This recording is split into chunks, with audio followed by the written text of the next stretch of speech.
إن الحمد لله نحمده ونستعينه من يهده الله فلا مضل له ومن يضلل فلا هادي له ونشهد أن لا إله إلا الله وحده لا شريك له ونشهد أن محمدا عبده ورسوله أما بعد فأعوذ بالله من الشيطان الرجيم بسم الله الرحمن الرحيم وقال الله تعالى في كلامه المجيد والفرقانه الحميد أم حسبت أن أصحاب الكهف والرقيم كانوا من آياتنا عجبا إذ أوى الفتية إلى الكهف فقالوا ربنا آتنا من لدنك رحمة وهيئ لنا من أمرنا رشدا قال رسول الله صلى الله عليه وسلم القرآن حجة لك أو عليك رب اشرح لي صدري ويسر لي أمري واحلل عقدة من لساني يفقه قولي اللهم فقهنا في الدين وأرنا الحق حقا والباطل باطلا آمين আলহামদুলিল্লাহ যাবতীয় প্রশংসা ও গুণগান একমাত্র মহিয়ান ও গরিয়ান আল্লাহ রাব্বুল আলামিনের জন্য যে আল্লাহ সুবহানাহু ওয়া তাআলা আজকে আমাদেরকে বাদ আসর সালাত জামাতে আদায় করার পর একটা দিনই মজলিসে বসার তৌফিক দান করেছেন। সবাই শুকরিয়া আদায় করি, বলি আলহামদুলিল্লাহ। দরুদ এবং সালাত বর্ষিত হোক প্রিয় নবী মুহাম্মদ রাসূলুল্লাহ সাল্লাল্লাহু আলাইহি ওয়াসাল্লামের প্রতি। আমরা দরুদ পাঠ করি আল্লাহুম্মা সাল্লি আলা মুহাম্মদ আল্লাহুম্মা বারিক আলা মুহাম্মদ ওয়া সাল্লিম। প্রাণপ্রিয় যুবক ভাইরা, উপস্থিত উলামায়ে কেরাম এবং স্থানীয় যারা শিক্ষিত সমাজ আছেন, তরুণ প্রজন্ম, আপনারা কেমন আছেন? আলহামদুলিল্লাহ আলহামদুলিল্লাহ আলা কুল্লি হাল। একটা আপত্তি, সেটা হচ্ছে যে আমি সবসময় ডিসকারেজ করি, উৎসাহিত করি না। আমাদের দিনী যে মানে সমাজ আছে আর কি, এখানে কিছু পরিভাষা চালু আছে। এই পরিভাষাগুলো আমাদের জন্য ক্ষতিকর। যেমন আল্লামা, মাওলানা, উস্তাদ, শায়েখ, হাফেজ, এগুলো পরিচয়ের স্বার্থে মানুষ দিতে পারে, তবে আমি নিজের ক্ষেত্রে এটাকে ডিসকারেজ করি।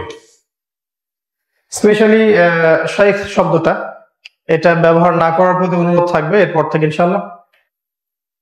এটার জন্য যে যোগ্যতার প্রয়োজন আছে এটা আমাদের মধ্যে নাই। আমরা তালেবে ইলম, আমরা আল্লাহ সুবহানাহু ওয়া তাআলার পথে দায়ী, এবং প্রয়োজনে আল্লাহ রাব্বুল আলামিনের পথে আমরা যুদ্ধ করব ইনশাআল্লাহ। এতটুকু পর্যন্তই থাকতে চাই।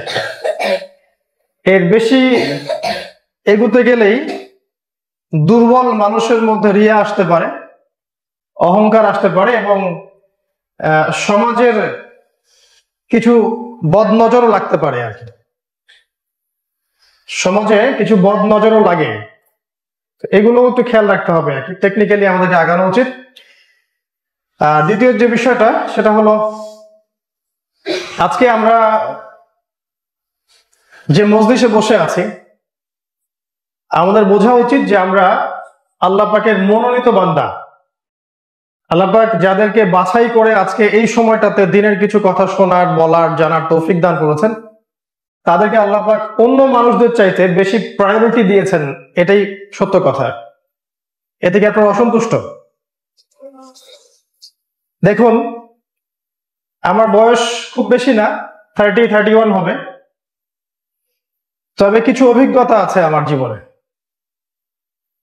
আর আমি মনে করি যে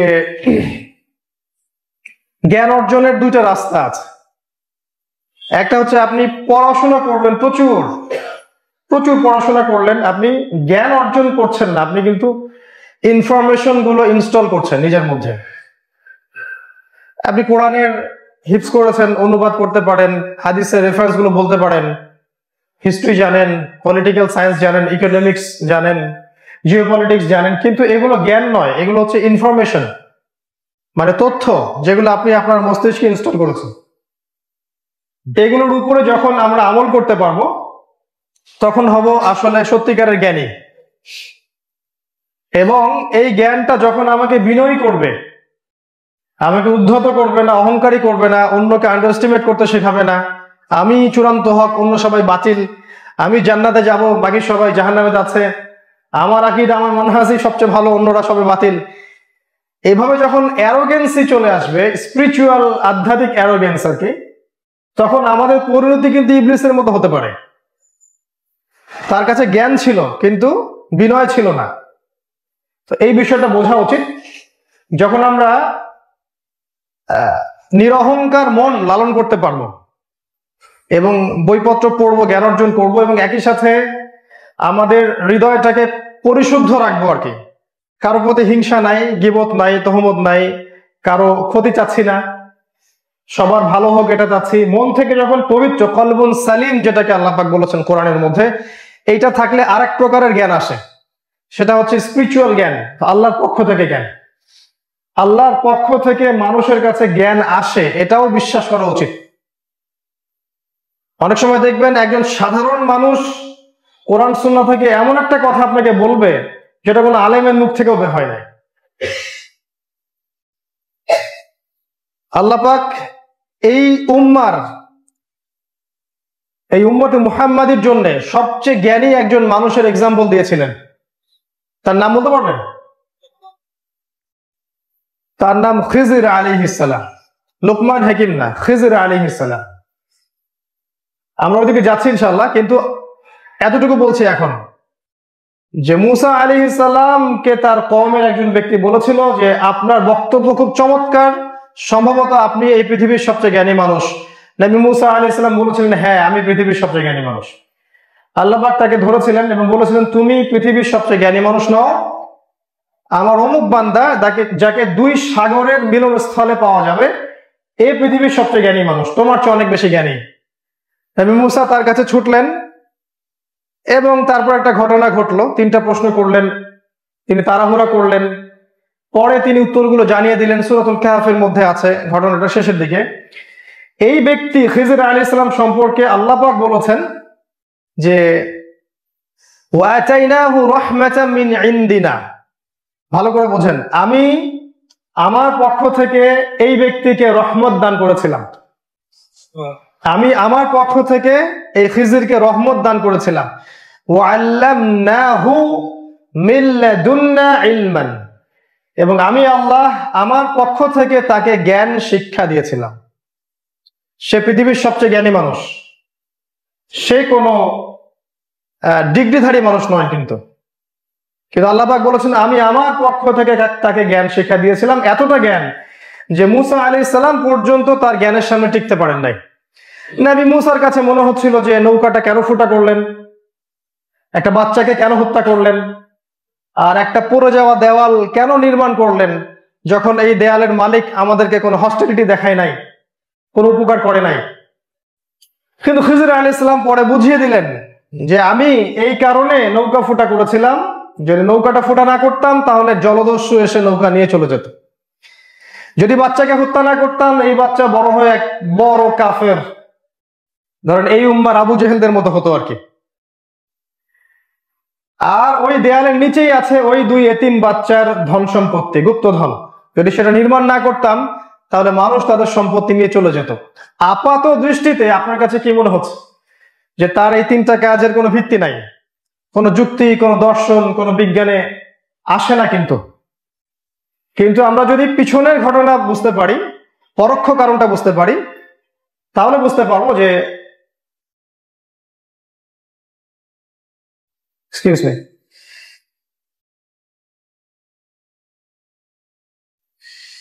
আমরা পিছনের কারণটা বুঝতে পারবো যে এই 3টা ঘটনার পিছনে একটা কারণ ছিল, যে কারণটা আল্লাহ পাক কাকে জানিয়েছেন? খিজির আলাইহিস সালামকে জানিয়েছেন, মুসা আলাইহিস সালামকে কিন্তু জানান নাই। তো এখানে একটা দলিল আছে যে জ্ঞান আল্লাহর পক্ষ থেকে আসে। তো আপনি আমি যখন স্টাডি করব এবং ভিতর থেকে ফেয়ার থাকবো, একটা প্রশান্ত মন থাকবে যার মধ্যে কোনো খারাপ রিপু নাই, আল্লাহর পক্ষ থেকে তখন নূর আসবে। আর আমরা যারা সহিহ আকীদার দাবি করছি, আমরা সারা দেশে, আমাদের মধ্যে নূরের একটা ঘাটতি আছে। এটা চিন্তা করবেন। নূর, আল্লাহর নূর যে বাসিরা, এটার ঘাটতি আছে। এটা অন্য জিনিস, এটা আল্লাহর পক্ষ থেকে আসে। আমি এটা প্রমাণ করতে চাচ্ছি না আজকে। তো এই যে জ্ঞানের সিলসিলা, এই সিলসিলার মধ্যে একটা জ্ঞান আমি শেয়ার করতে চাই আপনাদের সাথে। যদি আমার বয়স আপনাদের অনেকের চেয়ে অনেক কম এখানে, তারপরে বলছি যে আমার উপলব্ধি হচ্ছে এই যে আমরা আল্লাহর দ্বীনের পথে কাজ করার চেষ্টা করছি, বা আমরা 5 ওয়াক্ত নামাজ পড়ছি, মাশাআল্লাহ, আকীদা সহিহ করার চেষ্টা করছি, তাই না? আমরা সওম রাখছি, যাকাত দিচ্ছি, এক কথায় দ্বীনের যতটুকু করার চেষ্টা করছি। আমরা কি চাই? আমরা কি দুনিয়ার কোনো সাফল্য চাই নাকি পরকালের জান্নাত চাই? যদি এই কাজগুলো করার পিছনে উদ্দেশ্য থাকে দুনিয়াবি কোনো স্বার্থ, কোনো স্ট্যাটাস বা কোনো টাকা পয়সা, কোনো খ্যাতি বা কোনো কিছু, তাহলে এই পুরো কাজটা আমার জন্য জাহান্নামে যাওয়ার কারণ হবে। আর যদি এই পুরো কাজটার উদ্দেশ্য থাকে আল্লাহকে পাওয়া, আল্লাহর সন্তুষ্টি পাওয়া, রাসূলুল্লাহ সাল্লাল্লাহু আলাইহি ওয়াসাল্লামের শাফায়াত পাওয়া, হাউজে কাউসারের পানি পাওয়া এবং জাহান্নাম থেকে বাঁচা, ইনশাআল্লাহ দেখবেন এই প্রতিটা কাজ আল্লাহ পাক আপনার জন্য সহজ করে দিবেন ইনশাআল্লাহ। এই সিলসিলায় একটা শিক্ষা হচ্ছে এই যে আল্লাহ পাক ছাড়া আমাদের এই মুসলিমদের, অমুসলিমদের কথা আমি আপাতত বলছি না কারণ তারা বিভ্রান্ত, আমাদের কথা বলছি মুসলিমদের, কারণ সমস্যাটা আমাদেরকে নিয়ে বেশি। আল্লাহ পাক ছাড়া আমাদের আপন বলতে কেউ নাই, এটা সবার আগে মাথায় ইনস্টল করে নেবেন। এটা আমার অল্প বয়সের একটা অভিজ্ঞতা বলছে। আল্লাহ ছাড়া, একমাত্র আল্লাহ ছাড়া আপনার আমার জীবনে আপন বলতে কেউই নাই, কেউ না। আমার মা, আমার স্ত্রী, আমার সন্তান, আমার আত্মীয় স্বজন, বন্ধু বান্ধব, কলিগস, শ্রোতা, অডিয়েন্স যত দেখছেন, আপাত দৃষ্টিতে মুসা আলাইহিস সালামের মতো আপনার কাছে মনে হবে সবাই আপনার, কিন্তু বিশ্বাস করেন দিন শেষে কেউই আপনার না, শুধু আল্লাহ আপনার। আর আমরা চলার পথে যে ভুলটা করি, আমরা ওই আল্লাহকে সন্তুষ্ট করার জন্য যতটা না সময় দেই, তার চেয়ে বেশি সময় শ্রম দেই আমরা এই সেক্টরটাকে সন্তুষ্ট করার জন্য। আমার স্ত্রী, আমার সন্তান, আমার পিতামাতা, আমার আত্মীয় স্বজন, বন্ধু বান্ধব, কলিগস, অফিসের বস ইত্যাদি। এই উপলব্ধিটা যার মনে যত স্ট্রং ভাবে আসবে, ইনশাআল্লাহ দিনের পথে চলা তার জন্য তত সহজ হবে। যার দুনিয়ার পিছু টান যত কম, তার আল্লাহর দিকে এগিয়ে যাওয়ার মাধ্যম তত বেশি। সে ব্যক্তি আল্লাহর পথে যুদ্ধ করতে পারবে না। যে ব্যক্তির স্ট্যাটাস, বাড়ি, গাড়ি, টাকা পয়সা, ব্যবসা ওকে টান দেয়, সে ব্যক্তি আল্লাহর পথে জীবন দিতে কখনোই পারবে না। যে ব্যক্তি সুন্দর স্ত্রীকে রেখে জিহাদের মাঠে যাওয়ার তামান্না রাখে না, সে ব্যক্তি নেফাকের শাখায় মারা যেতে পারে। আল্লাহ রাসূল এটা বলেছেন, যে ব্যক্তি যুদ্ধ করলো না বা মনে জিহাদের কোনো আকাঙ্ক্ষাও পোষণ করলো না, মিতাতান শুরবাতুম মিনান নিফাক, সে ব্যক্তি নিফাকের একটা অংশের মধ্যে মারা গেল। ঠিক যেমন আল্লাহ রাসূল বলেছেন, যে ব্যক্তি জামাতবদ্ধ থাকলো না, আমিরের ইতাআত করলো না, সামআ তাআ করলো না, সে ব্যক্তি জাহিলিয়াতের মৃত্যু মরল। এই প্রতিটা বিষয় রিলেটেড। এখানে একটা বেসিক শিক্ষা আমি আজকে বলতে চাই, সেটা হলো আগে আমরা নিজেদেরকে আল্লাহর জন্য উৎসর্গ করে দেই।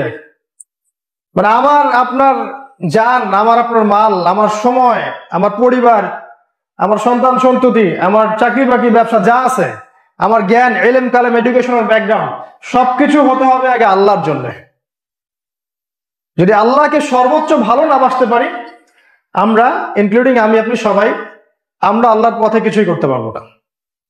রাসূলুল্লাহ সাল্লাল্লাহু আলাইহি ওয়াসাল্লাম সর্বপ্রথম সাহাবায়ে কেরামের মধ্যে এই চেতনাটা জাগ্রত করেছিলেন যে দুনিয়ার সবকিছুই মিথ্যা, প্রতারণা, মরীচিকা, তোমার পরকালে খায়রুন ওয়া আবকা, এটাই চিরস্থায়ী, এবং সেখানে তোমার সাথে শুধু আল্লাহই থাকবে, আর কেউ থাকবে না। কিছু প্র্যাকটিক্যাল কথা বলছি আজকে প্র্যাকটিক্যাল কিছু কথা বলবো ইনশাআল্লাহ।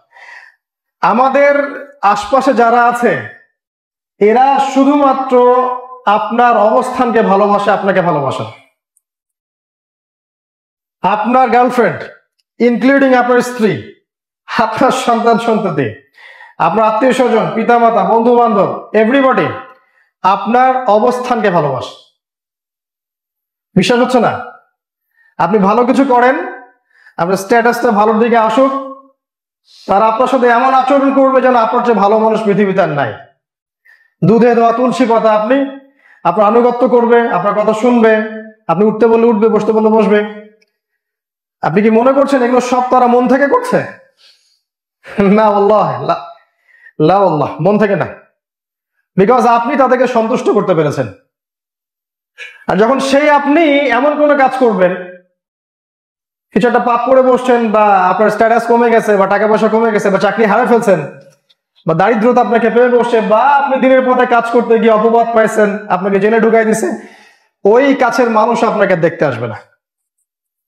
মনটা এরকম করে শক্ত করে নিয়ে আল্লাহর সাথে সম্পর্ক করে তারপরে নামাজে আসেন, শান্তি পাবেন ইনশাআল্লাহ।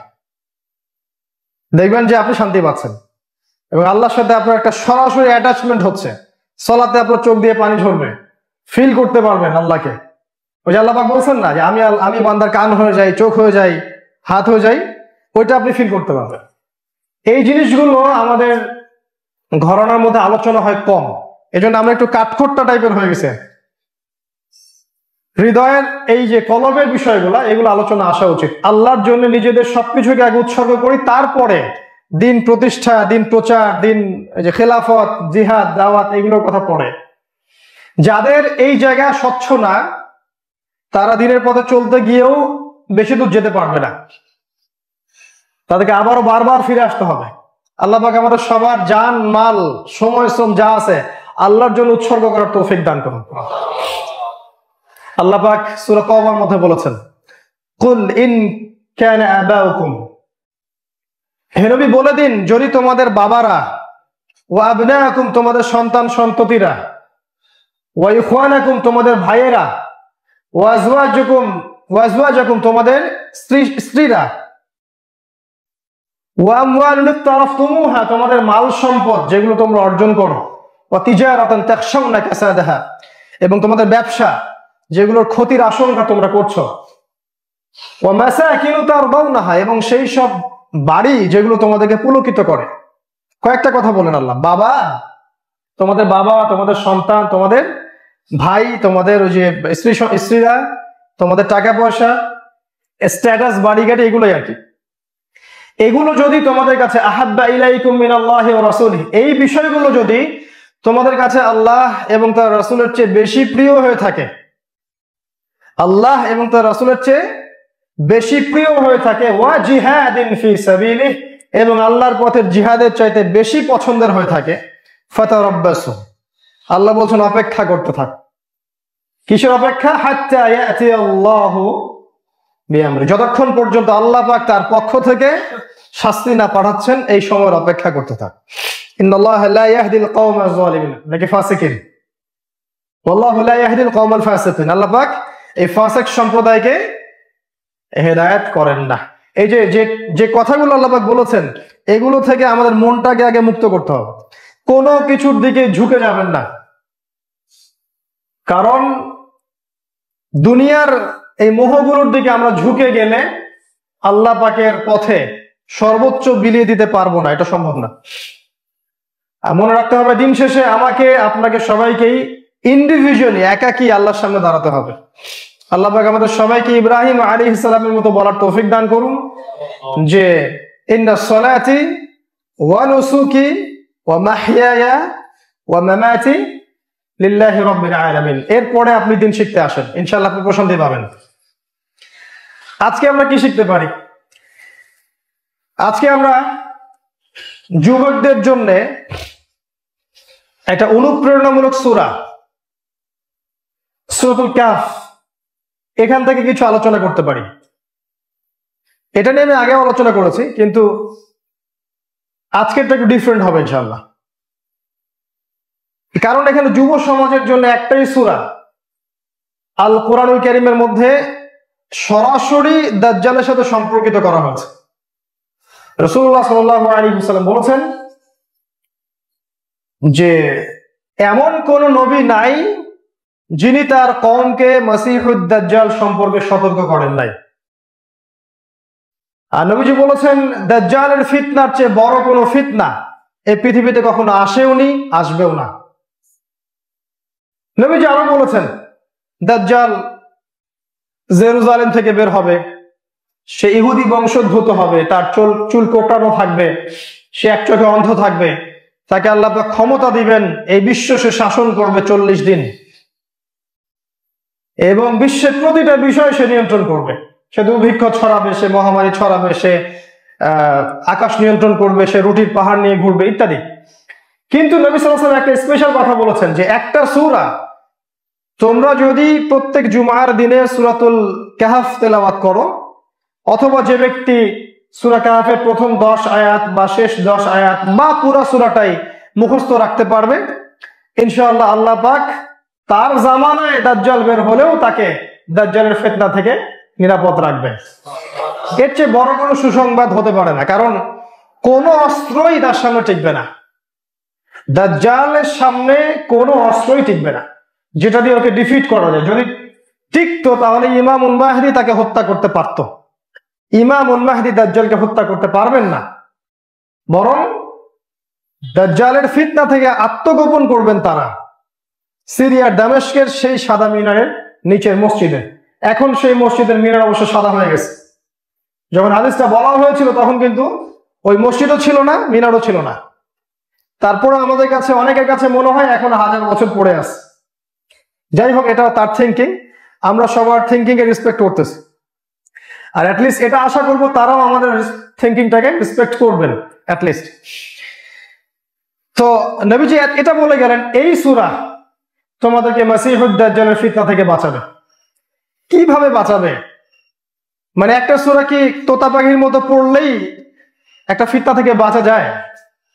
যেমন সূরা আর রহমান, এত চমৎকার একটা সূরা, আল্লাহ পাক সেখানে বলেছেন ফাবি আইয়ি আলাই রাব্বিকুমা তুকাযযিবান। কতবার? 31 বার। কতবার? কেউ চিন্তা করে না যে 31 বার একটা সূরার মধ্যে একই আয়াত কেন রিপিট করলেন আল্লাহ পাক, যেখানে আল্লাহ পাক কোরআনের শব্দের কোনো অপচয় করেন না। আল্লাহ পাক কোরআনের শব্দের কোনো অপচয় করেন না, এটা কোরআনের কিন্তু একটা বৈশিষ্ট্য। যেমন জুলকারনাইন যাচ্ছেন, আগে পশ্চিম দিকে গেলেন, দেখলেন সূর্য ডুবছে, ওখানে একটা কওমকে পেলেন, ঘটনাটা জানেন আপনারা। পূর্ব দিকে যাচ্ছে, পূর্ব দিকে যখন তিনি গেলেন সেখানে একটা সম্প্রদায়কে দেখলেন, যেই সম্প্রদায় কিভাবে আলো থেকে বাঁচতে হয় সেটাই জানতেন না। মানে সূর্যের আলো থেকে বাঁচার জন্য যে প্রোটেকশন দরকার এটা ওদের ছিল না, এতই মানে নিম্ন একটা জীবনযাপন তারা করত। তো এখনকার আমেরিকা ব্রিটেন হলে কি করত? তারা ওই মানুষগুলোকে সভ্য বানানোর চেষ্টা করত, স্যুট পরাতো, টাই পরাতো, তাই না? টিস্যু পেপার দিয়ে দিত, সুন্দর অ্যাটাচ বা টয়লেট দিয়ে দিত, বড় বড় বিল্ডিং দিত, কারণ তারা চায় পুরো বিশ্ব ওদের মতো সিভিলাইজড হোক, আমরা আনসিভিলাইজড। ওরা তাই চায় না। জুলকারনাইন আলাইহিস সালাম তিনি বললেন কাযালিক, ওদেরকে ওইভাবে রেখে দাও। মানে তিনি ওদেরকে এইভাবেই রেখে দিলেন, তাদের যে জীবনযাপনের স্বাধীনতা এখানে কোনো হস্তক্ষেপ করলেন না। ঠিক আছে, তারা এইভাবেই থাকে। তিনি ওদেরকে সভ্য বানানোর চেষ্টা করলেন না, বরং তিনি ওদের সভ্যতাকে রেসপেক্ট করলেন। একটা শব্দ কাযালিকা, এটা দিয়ে বোঝানো হয়েছে, বোঝাতে যাচ্ছি কোরআনে আল্লাহ পাক শব্দের অপচয় করেন না। এই আল্লাহ পাক সেই আল্লাহই কোরআনে 31 বার বলেছেন ফাবি আইয়ি আলাই রাব্বিকুমা তুকাযযিবান। কেউ চিন্তা করে না যে কেন একটা সূরার মধ্যে বারবার আয়াতটা আসলো, এটা নিয়ে কিন্তু আমরা চিন্তা করি না। আবার খেয়াল করে দেখেন সূরা কমার, তার আগের সূরা, ঠিক আগের সূরাটাই, ওখানে আল্লাহ পাক একই সূরায় 4 বার বলেছেন, একই সূরার মধ্যে 4 বার ওয়ালাকাদ ইয়াসসারনাল কুরআনা লিযিকর ফাহাল মিন মুদ্দাকির। আমি কোরআনকে বোঝার জন্য সহজ করে দিয়েছি, উপদেশ গ্রহণকারী কেউ আছো কি? একই সূরায় 4 বার। কেউ চিন্তা করে না কেন? চিন্তা করে না কেন? চিন্তা করে না যে আসহাবুল কাহফের ঘটনার সাথে সূরা কাহফের মধ্যে খিজির এবং মূসার ঘটনা কেন?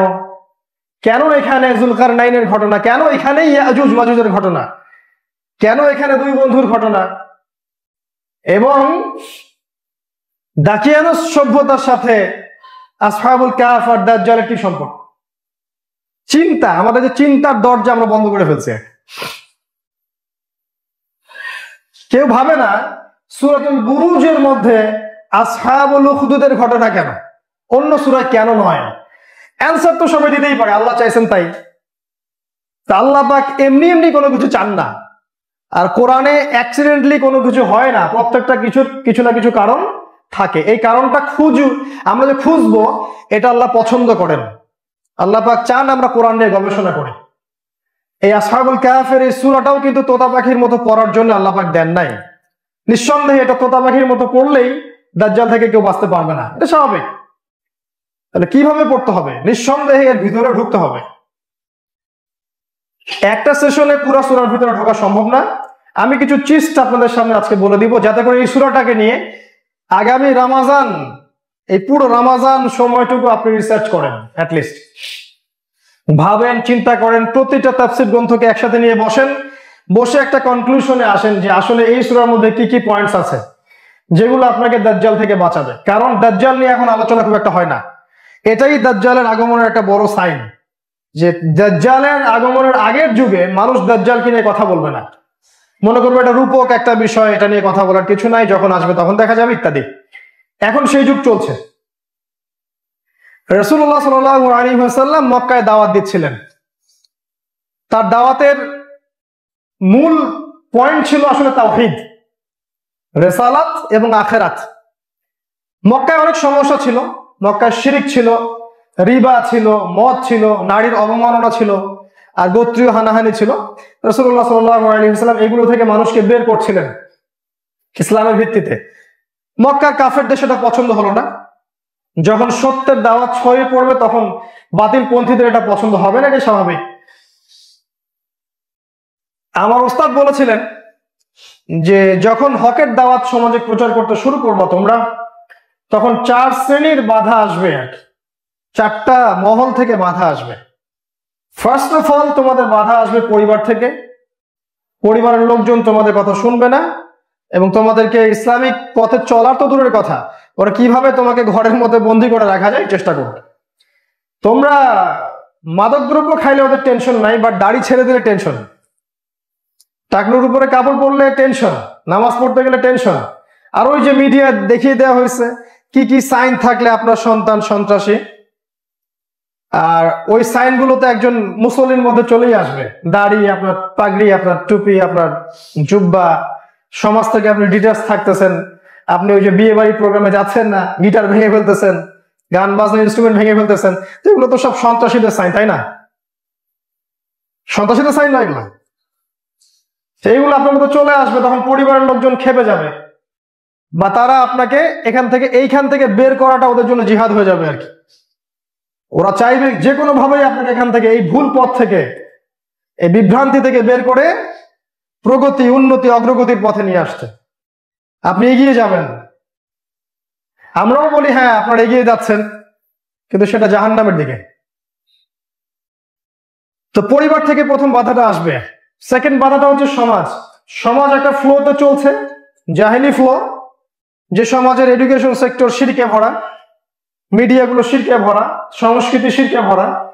যে সমাজের মধ্যে আপনি দেখবেন যে একটা হৃদ্যতা, ভালোবাসার বন্ধন এগুলো হয়ে গেছে, প্রতিবেশীর হক নাই, আত্মীয় স্বজনের মধ্যে হক নাই, ডিটাচ, দূরত্ব, এবং শয়তানের যত অস্ত্র, মাদক, জিনা, পর্নোগ্রাফি, ব্যভিচার, সব ভর্তি সমাজে। এই সমাজ আপনার সত্যকে মেনে নিবে না, তারা আপনার বিরোধিতা করবে। সেকেন্ড অপশন, সেকেন্ড বাধা আপনি পাবেন। থার্ডটা হচ্ছে আপনার ধর্মনেতা, ধর্ম যারা প্রচার করে আর কি, ধর্মনেতা যারা আছে আর কি, রিয়েল যে ধর্মটা আছে, রিয়েল ইসলাম, প্রপার ইসলাম, পরিপূর্ণ ইসলাম, এইটার প্রচার করলে অনেক সময় ধর্ম নেতাদের অনেক ক্ষতি হয়ে যায়।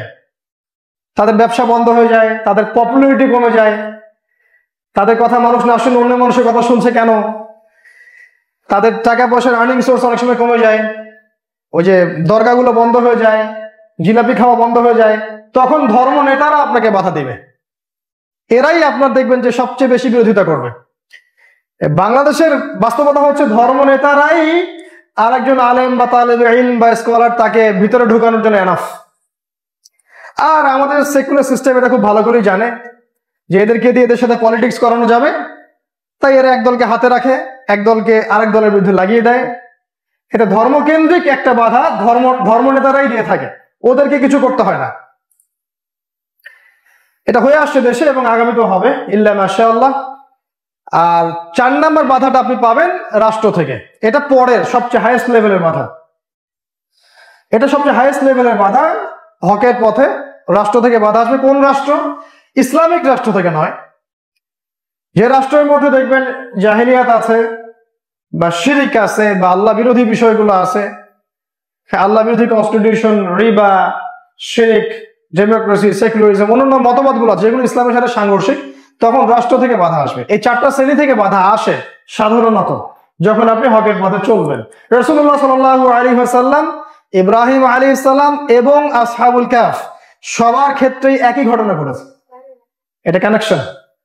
দেখেন ইব্রাহিমের দিকে তাকায় দেখেন, ওই যে পরিবার বাপ বের করে দিল, সমাজ তর্ক করতেছে 4 তারা নিয়ে, ধর্মনেতারা তাকে গালিগালাজ করলো, বের করে দিল, মূর্তি কেন ভাঙলে, আর রাষ্ট্রনেতা নমরুদ আগুনে ফেলে দিল। সব মিলে যাবে। সিমিলার অবস্থা রাসূল সাল্লাল্লাহু আলাইহি ওয়াসাল্লামের জীবনে দেখেন, তার চাচারা তার শত্রু, পরিবার থেকে শত্রুতা, সমাজের মানুষ দেশ থেকে বের করে দিল, ধর্মনেতারা তাকে এই ধর্মকেন্দ্রিক ডিফেন্ড করতে শুরু করলো।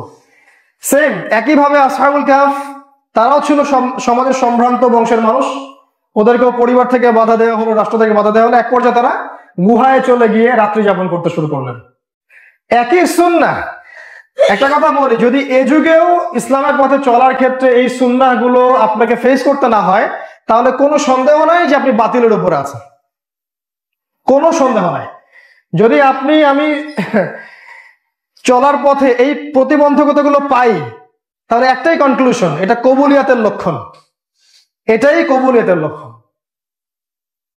আর এখন যদি পুরো ইসলাম দাওয়াতি কাজ করার পরেও তাগুত, কাফের, ফাসেক, জালেম, মুশরিক আর মুনাফিকরা আমাকে নিয়ে লাফালাফি করে, আমাকে প্রমোট করে, বা আমার গায়ে কোনো আঘাত না আসে, আমাকে তেল সাবান দিয়ে মানুষ করতে থাকে, তাহলে বুঝতে হবে যে আমি যতই দাবি করি আমি সঠিক পথে আছি, আলটিমেটলি আমি সঠিক পথে নাই। এটা মৃত্যুর পরেই তারা বুঝতে পারবে ইনশাআল্লাহ। এটা সুন্নাহ, চিরায়তের সুন্নাহ। রাসূল সাল্লাল্লাহু আলাইহি ওয়াসাল্লাম মক্কায় কাজটা করছিলেন, ধর্ম নেতারা বাধা দিল। কিভাবে? তাদের কাছে কোনো ধর্মগ্রন্থ ছিল না, তারা চলে গেল মদিনায়। মদিনায় গিয়ে তারা দেখলো সেখানে ইহুদিরা বাস করছে। ইহুদিরা মদিনায় কি করছিল? ইহুদিরা মদিনা অপেক্ষা করছিল সর্বশেষ নবীর জন্য। ইয়ারিফুনাহুম কামা ইয়ারিফুনা আবনাহুম। আমাদের আল্লাহ পাক বলেছেন কোরআনের মধ্যে যে ইহুদিরা শেষ নবীকে চিনতো ঠিক যেমন করে তারা তাদের সন্তানদেরকে চিনতো। মানে তাওরাতে এবং ইনজিলে মুহাম্মদ সাল্লাল্লাহু আলাইহি ওয়াসাল্লামের নাম, তার বংশ, তার বাবার নাম সবই মেনশন করা ছিল। তো যাই হোক, ওই ইহুদিদের কাছে তাওরাত ছিল, ইনজিল ছিল, তারা শিখিয়ে দিল মক্কার কাফেরদেরকে যে মক্কায় ফিরে গিয়ে এই ব্যক্তি যে নবী দাবি করেছে তাকে 3টা প্রশ্ন করবে। এই 3টা প্রশ্নের উত্তর যদি সে দিতে পারে, কোনো সন্দেহ নাই সে নবী। ঠিক আছে? তারা ফিরে আসলো, এসে মুহাম্মদ সাল্লাল্লাহু আলাইহি ওয়াসাল্লামকে প্রশ্ন করলো, ইয়া মুহাম্মদ, হে মুহাম্মদ, তুমি যদি সত্য নবী হয়ে থাকো তাহলে বলো আসহাবুল কাহফের কি হয়েছিল। তুমি যদি সত্য নবী হয়ে থাকো তাহলে বলো যুলকারনাইন বাদশার কি পরিণতি হয়েছিল যে পূর্ব পশ্চিম ভ্রমণ করেছে। তুমি যদি সত্য নবী হয়ে থাকো তাহলে বলো যে রূহ কাকে বলে, আত্মা কাকে বলে। নবী সাল্লাল্লাহু আলাইহি ওয়াসাল্লাম বললেন, আগামীকাল এসো, তোমাদেরকে জানিয়ে দেব। আল্লাহ রাসূল সাল্লাল্লাহু আলাইহি ওয়াসাল্লাম, আমরা কিন্তু দরুদ পাঠ করছি না, আল্লাহ রাসূল সাল্লাল্লাহু আলাইহি ওয়াসাল্লাম একটা কথা বলতে ভুলে গিয়েছিলেন। তিনি ইচ্ছা করে বলেন নাই এমন নয়। আমাদের প্রিয় নবী ইচ্ছা করে কখনো আল্লাহর বিরুদ্ধাচরণ করবেন না, এটাই স্বাভাবিক। তার চেয়ে বেশি আল্লাহকে কে ভয় করতে পারে? তিনি ভুলে গিয়েছিলেন, তিনি মানুষ। আল্লাহ পাক নবীদের ছোট ছোট ভুলগুলো ধরতেন, তিনি তার ভুলটাকে ধরলেন এবং একটা সার্টেন টাইম পর্যন্ত ওহী আসা বন্ধ হয়ে গেল। ওহী আর আসতেছে না, প্রশ্নের উত্তর আর আসে না। এই ফাঁকে এই কাফেররা, মুশরিকরা মক্কায়, মদিনায়, জাজিরাতুল আরবে ছড়িয়ে দিল যে এই ব্যক্তি কাযযাব, মিথ্যাবাদী, প্রতারক। কাযযাব মানে মহা মিথ্যাবাদী, প্রতারক, ভণ্ড নবী, সাহের ইত্যাদি। আমরা তো খুব অল্প অপবাদেই ভেঙে পড়ি। আমাদের নবী সাল্লাল্লাহু আলাইহি ওয়াসাল্লামকে সারা জীবনে 15টা গালি খেতে হয়েছে। সিরাতের বই পড়ে দেখেন, তার চেয়ে শ্রেষ্ঠ মানুষ এই ইতিহাসে কেউ আসবে না, আসেও নাই। তাকেও 15টা গালি খেতে হয়েছে এবং তাকে আমার মনে হয় 13 বা 16 বার, আমি ভুল করতে পারি, 13 বার বা 16 বার তাকে হত্যা করার চেষ্টা করা হয়েছে আমাদের নবী মুহাম্মদ সাল্লাল্লাহু আলাইহি ওয়াসাল্লাম। আপনি এখন কিভাবে এটাকে মানদণ্ডে নিয়ে আসবেন? আমরা তো বলি লোকটা খারাপ না হলে কি মানুষ এমনি এগুলা কথা বলছে? ওই স্কলার যদি খারাপই না হয়ে থাকেন তাহলে এমনি কি জেলে বসে পচে পচে মরতেছে? এগুলো আমাদের কথা, তাই না? আমাদের নবীজিকে এটা সহ্য করতে হয়েছে 15টা গালি, 13 বার হত্যা করার চেষ্টা। নবীজি ভুলে গেলেন, ওহী আসা বন্ধ হয়ে গেল, মিথ্যাবাদী বলে প্রচার করা হলো। এর ফাঁকে নবী সাল্লাল্লাহু আলাইহি ওয়াসাল্লাম আল্লাহর কাছে প্রচুর কান্নাকাটি করলেন এবং তিনি অস্থির হয়ে গেলেন কবে উত্তরটা আসবে। এক পর্যায়ে আল্লাহ পাক তাকে উত্তরটা জানিয়ে দিলেন। সর্বপ্রথম আল্লাহ রাব্বুল আলামিন সূরা কাহফের 23 এবং 24 নম্বর আয়াতকে নাযিল করলেন, যেখানে আল্লাহ পাক বলেছেন, ওয়ালা তাকুলান্না লিশাইইন ইন্নী ফাইলুন যালিকা গাদান ইল্লা আন ইয়াশা আল্লাহ। হে নবী, আপনি কোশ্চেন কালেও বলবেন না আমি আগামীকাল কিছু করব ইনশাআল্লাহ বলা ব্যতীত। এটা প্রথম শিক্ষা। ইনশাআল্লাহ আমাদের জবানে যেন লেগে থাকে। এটা আমাদের আলামত, এটা আমাদের সংস্কৃতি। সুবহানাল্লাহ আমাদের সংস্কৃতি, আলহামদুলিল্লাহ, আল্লাহু আকবার, লা ইলাহা ইল্লাল্লাহ, এগুলো আমাদের সংস্কৃতি। সালামুন আলাইকুম, জাযাকাল্লাহু খায়রান, এগুলো আমাদের সংস্কৃতি।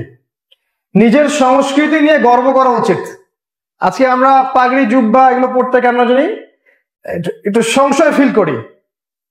যখন ইসলামের উপর আক্রমণ আসবে তখনই বুক ফুলিয়ে ইসলামের সংস্কৃতির চর্চা করতে হবে, এটাই করা উচিত। এরপরে আল্লাহ পাক উত্তরগুলো জানিয়ে দিলেন। 1 নাম্বার তিনি বললেন আসহাবুল কাহফের কি হয়েছে, এটা সূরা কাহফের মধ্যে দেখবেন আপনি, এই যে 10 নম্বর আয়াত থেকে 23 এরকম আয়াত পর্যন্ত গল্পটা দেয়া আছে। 2 নম্বর উত্তর তিনি দিলেন যে যুলকারনাইন বাদশার কি হয়েছিল, এটাও সূরার শেষের দিকে আপনি পাবেন, একদম শেষের দিকে। আর 3 নম্বর উত্তরটা ছিল রূহ কাকে বলে, এটার উত্তর এই সূরার মধ্যে নাই। কোথায় আছে? সূরা বনী ইসরাঈলের 85 নম্বর আয়াতের দিকে আছে সম্ভবত। আল্লাহ পাক এখানে বলেছেন, তারা তোমাকে রূহ সম্পর্কে জিজ্ঞাসা করে, কুল রূহু মিন আমরি রাব্বি, বলো রূহ হচ্ছে তোমার রবের আদেশ। এবং এই বিষয়ে তোমাদেরকে খুব অল্পই জ্ঞান দেওয়া হয়েছে, বেশি জ্ঞান দেওয়া হয় নাই। সূরা বনী ইসরাঈলের 3য় প্রশ্নের উত্তর কেন, এটা একটা প্রশ্ন। উত্তর হচ্ছে যে সূরা কাহফকে বুঝতে হলে আপনার সূরা বনী ইসরাঈলের সাহায্য লাগবে। আর এই 3টা প্রশ্ন করেছিল মূলত বনু ইসরাঈলরাই। বনু ইসরাঈলের তাওরাতে যা যা আছে এর অনেক কিছুই এই সূরার মধ্যে বলে দেয়া আছে। ওদের যে চরিত্র এটা আপনাকে স্পষ্ট করে দিবে সূরা বনী ইসরাঈল। এই 3টা প্রশ্নের উত্তর ছাড়াও আল্লাহ পাক সূরা কাহফে আরো কয়েকটা কথা বলেছেন। যেমন আল্লাহ পাক এই সূরার মধ্যেই ডিফারেন্ট টাইম ফ্রেমের কথা বলেছেন, যে আলাদা আলাদা সময়ের বিন্যাস আছে মহাবিশ্বে, সবার সময় একরকম না, এটা আল্লাহ পাক এই সূরার মধ্যে বলেছেন। আল্লাহ পাক এই সূরার মধ্যেই দাজ্জালের ইঙ্গিত দিয়েছেন। আল্লাহ পাক এই সূরার মধ্যেই দাকিয়ানুস বাদশার সেই গডলেস সভ্যতার কথা বলেছেন। আল্লাহ পাক এই সূরার মধ্যেই ইয়াজুজ এবং মাজুজের কথা বলেছেন, ওদের প্রাচীরের কথা বলেছেন। আল্লাহ পাক এই সূরার মধ্যেই এই তুরস্কের সামনে যে ব্ল্যাক সি বা কৃষ্ণ সাগর, এই সাগরের কথা আল্লাহ পাক এই সূরার মধ্যে বলেছেন। আল্লাহ পাক এই সূরার মধ্যে ওই সভ্যতার কথা বলেছেন যারা সূর্যের আলো থেকে নিজেকে রক্ষা করতে পারতো না। আল্লাহ পাক এই সূরার মধ্যেই মুসলিমদের কৃষিভিত্তিক অর্থনীতির কথা বলেছেন। আল্লাহ পাক এই সূরার মধ্যেই শেষ জামানায় যে খাবারগুলো দূষিত হয়ে যাবে এই কথা বলেছেন। আল্লাহ পাক এই সূরার মধ্যে বলেছেন শেষ জামানায় ইসলামিক যে কারেন্সি এটা থাকবে না, এটাও ইঙ্গিত করা আছে। এবং ইসলামিক কারেন্সি বা ইসলামিক মুদ্রার সংজ্ঞাও এই সূরার মধ্যে দেয়া আছে। এরকম আরো প্রায় 40-50টা বিষয় আল্লাহ পাক এই সূরার মধ্যেই বলেছেন, এই সূরা কাহফের মধ্যেই বলেছেন। আপনাকে শুধু স্টাডি করতে হবে, সবগুলো বিষয় আমরা বলার সময় পাচ্ছি না, এতটুকু বলছি। এই উত্তরগুলো যখন নবী সাল্লাল্লাহু আলাইহি ওয়াসাল্লাম জানালেন তখন প্রমাণ হয়ে গেল তিনি সত্য নবী। কিন্তু তারপরেও কিন্তু মানুষ তার বিরোধিতা করা ছাড়ে নাই। এবং শেষ পর্যন্ত মানুষ তার বিরোধিতা করেই গেছে। নবী করিম সাল্লাল্লাহু আলাইহি ওয়াসাল্লামের এই বিরোধিতাগুলো সহ্য করতে হয়েছে মূলত মাক্কি জীবনে। আর আসহাবুল কাহফ, ইব্রাহিম আলাইহিস সালাম, নবী সাল্লাল্লাহু আলাইহি ওয়াসাল্লাম এবং সাহাবায়ে কেরামের যে অবস্থা, এর মধ্যে একটা মিল আছে। আমরা উত্তরগুলোর দিকে একটু ফোকাস করবো এবার। প্রশ্ন করা হয়েছিল যে যুলকারনাইন বাদশার কি হয়েছিল, রূহ কাকে বলে, আসহাবুল কাহফের কি হয়েছিল। এই প্রত্যেকটা ঘটনা বোঝার জন্য প্রথমে যে জিনিসটা দরকার সেটা হচ্ছে ওই খিজির আলাইহিস সালামের মতো মুক্ত চিন্তা এবং আল্লাহর পক্ষ থেকে জ্ঞান। ওই এক্সটার্নাল জ্ঞান এবং ইন্টারনাল নলেজটা যখন আমাদের একসাথে হবে, তখন এই সূরাকে দিয়ে আমরা ইনশাআল্লাহ তাআলা এই প্রশ্নের উত্তরগুলো পাবো। আর একটা সবচেয়ে বড় বিষয় পাবো, সেটা হচ্ছে এই সূরাই আপনাকে দাজ্জাল থেকে বাঁচাবে। কখন বাঁচাবে? যখন আপনি সূরাটাকে বুঝতে পারবেন। এবং দাজ্জাল থেকে বাঁচার জন্য কি করণীয়, এটাও আপনাকে এই সূরাটা বলে দিবে। আমরা আসহাবুল কাহফের প্রশ্নের দিকে তাকাচ্ছি একটু। আল্লাহ রাসূল সাল্লাল্লাহু আলাইহি ওয়াসাল্লাম বলেছেন, তাফসীরের বইগুলোতে এসেছে, হাদিসের মধ্যেও আছে, অনেকগুলো হাদিস আছে, অনেকগুলো তাফসীর। তিনি বলেছেন অনেক বছর আগে, এটা প্রায় 1000 বছর হতে পারে, 2000, 3000, আল্লাহ ভালো জানেন, একটা সভ্যতার কথা বলা হয়েছে। একটা সভ্যতা, একটা নগরী, একটা রাষ্ট্র, যে রাষ্ট্রটার প্রতিটা সিস্টেম ছিল আল্লাহ বিরোধী। সেখানে মূর্তি পূজা ছিল, সুদ ছিল, জিনা ছিল, আল্লাহ বিরোধী আইন ছিল, এবং আল্লাহকে আল্লাহ বলে যে কেউ আছেন এই কনসেপ্টটাও মানুষ ভুলে গিয়েছে। এবং এই সমাজের সবচেয়ে বড় রোগটা ছিল এই সমাজের মানুষগুলো আল্লাহর সাথে শিরকে লিপ্ত ছিল। এটা বড় পাপ ছিল। ঠিক ওই মক্কার জাহিলি যুগের ওই কুরাইশদের মতোই একদম সিমিলার ঘটনা। তো এরকম একটা সময় আল্লাহ রাব্বুল আলামিন হাতে গোনা 7 জন বা 9 জন যুবককে হেদায়েত করলেন। আবার বলছি, যুবকদেরকে হেদায়েত করলেন, বুড়াদেরকে না। আল্লাহ পাক যুবকদেরকে খুব পছন্দ করেন। তিনি চান যুবকরা যেন আরশের ছায়া ছায়া পায়। এবং আপনারা জানেন যে কিয়ামতের মাঠে যে 5টা প্রশ্ন, তার দ্বিতীয় প্রশ্নটা হবে যে তোমার যৌবনকাল তুমি কোন পথে ব্যয় করেছো। এবং যারা আল্লাহর পথে তাদের যৌবনটা ব্যয় করতে পারবে, আল্লাহ পাক তাদেরকে আরশের ছায়ায় ছায়া দিবেন ইনশাআল্লাহ। তো ওই 7 জন বা 9 জন যুবককে আল্লাহ পাক হেদায়েত করলেন।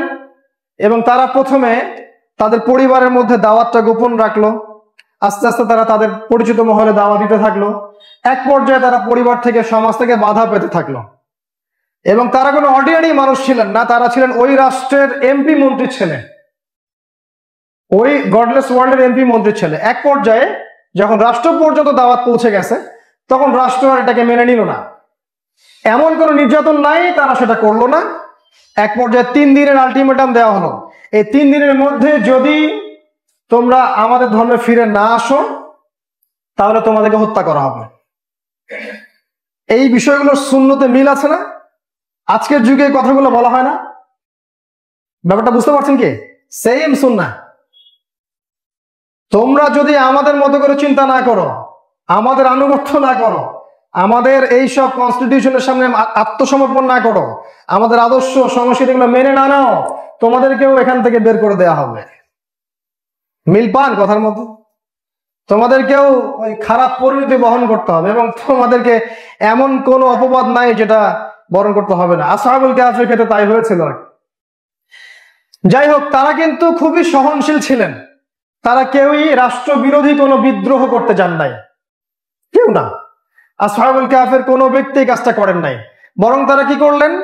তারা তাদের কুকুরটাকে সাথে নিয়ে ওই সমাজটা থেকে চলে গেলেন অন্য কোনো জায়গায়। তাদের উদ্দেশ্য ছিল এমন কোনো জায়গায় যাওয়া যেখানে গেলে তারা নিরাপদে দিন পালন করতে পারবে।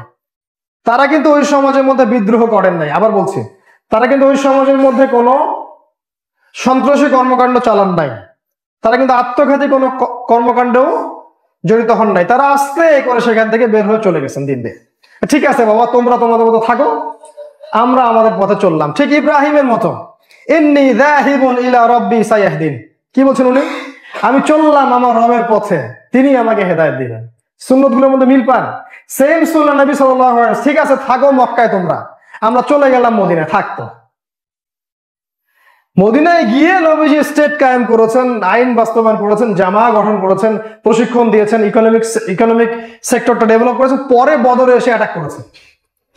এগুলো না করে তো আপনি বদরে যেতে পারবেন না। আসহাবুল কাহফ চলে গেলেন, তাদের উদ্দেশ্য কিন্তু গুহায় রাত কাটানো ছিল না, তারা যাচ্ছিলেন অন্য কোনো জায়গায়। সাথে কুকুর ছিল, কুকুর। কোরআনে কুকুরের কথা কি জন্যে? নাপাক জিনিস ঘরে আসলে ফেরেশতা ঢোকে না, কারণ আছে নিশ্চয়ই।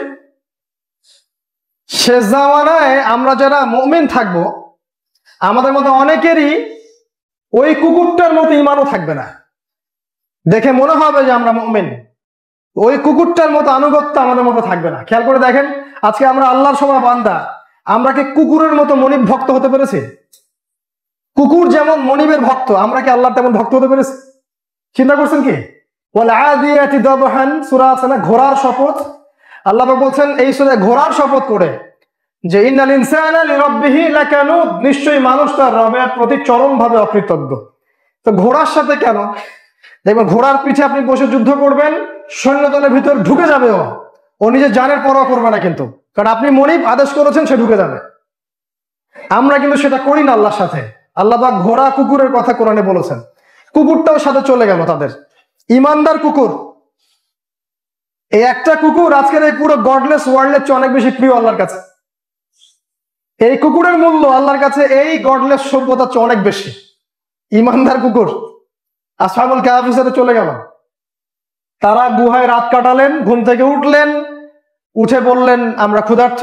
কেউ বললেন কতদিন ঘুমিয়েছি, একজন বলল যে মেবি একদিন বা একদিনের কোনো অংশ।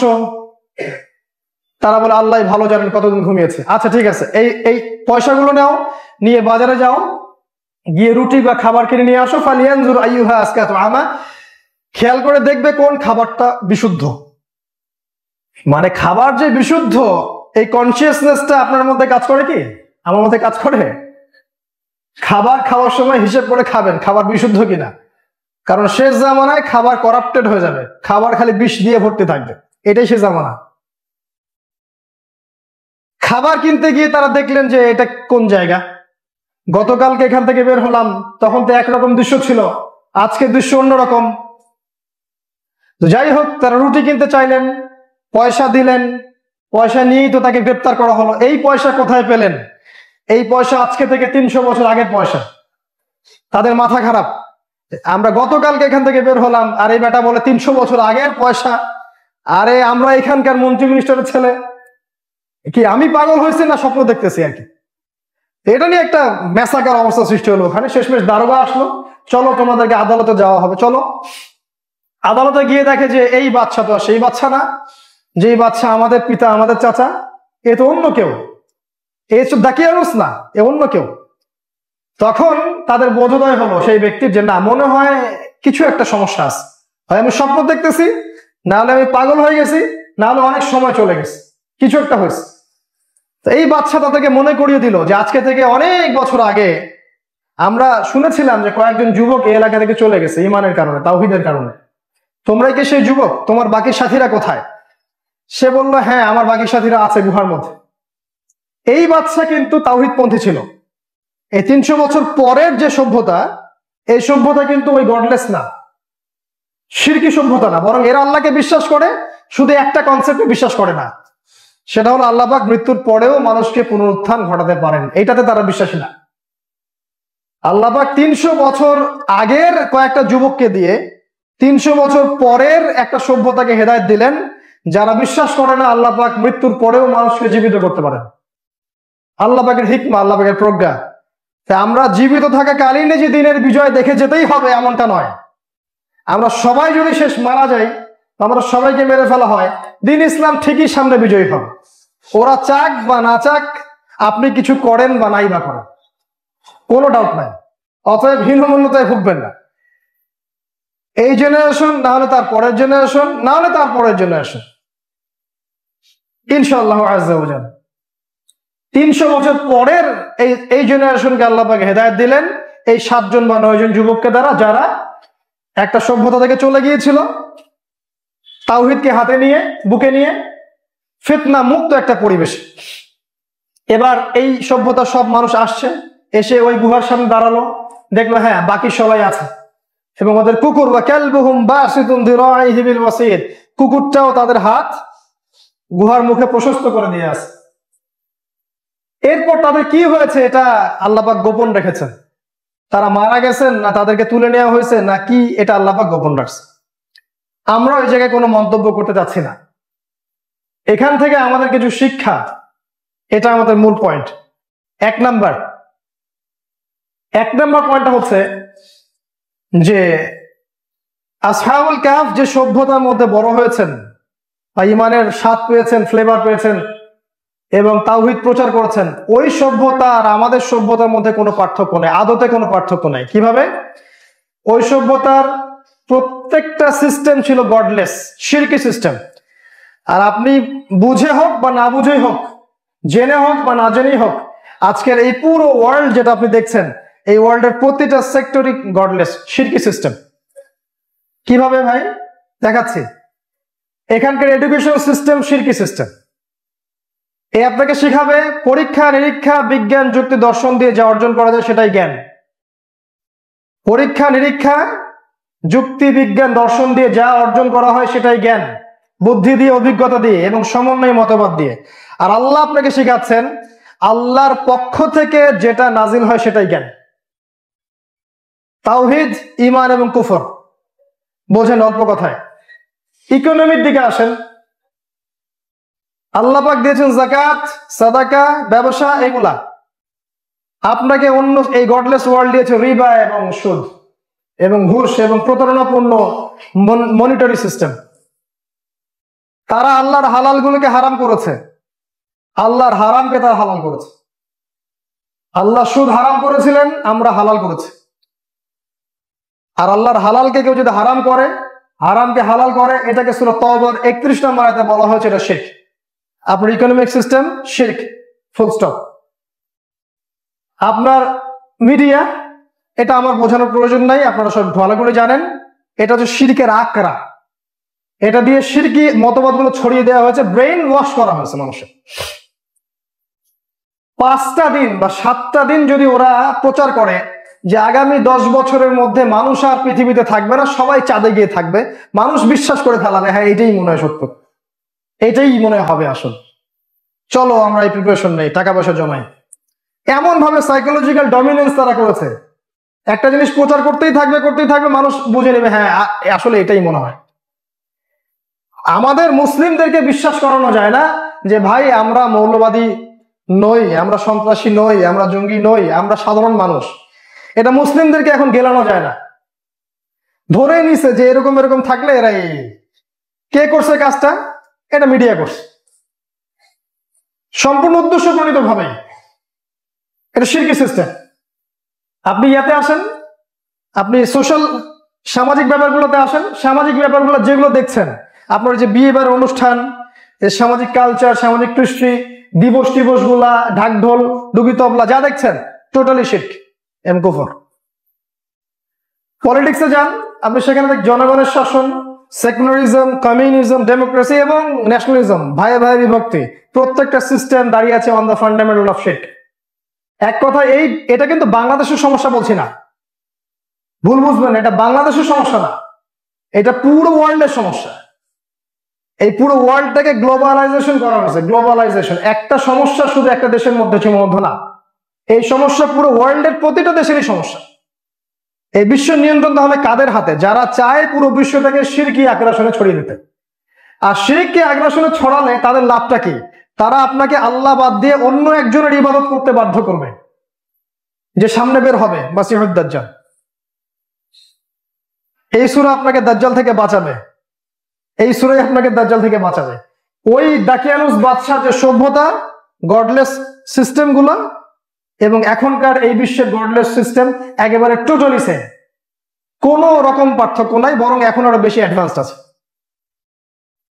ওই সময় কি করলেন আল্লাহ পাক? কিছু যুবককে আল্লাহ পাক হেদায়েত দিলেন, সুসংবাদ যুবকদের জন্য।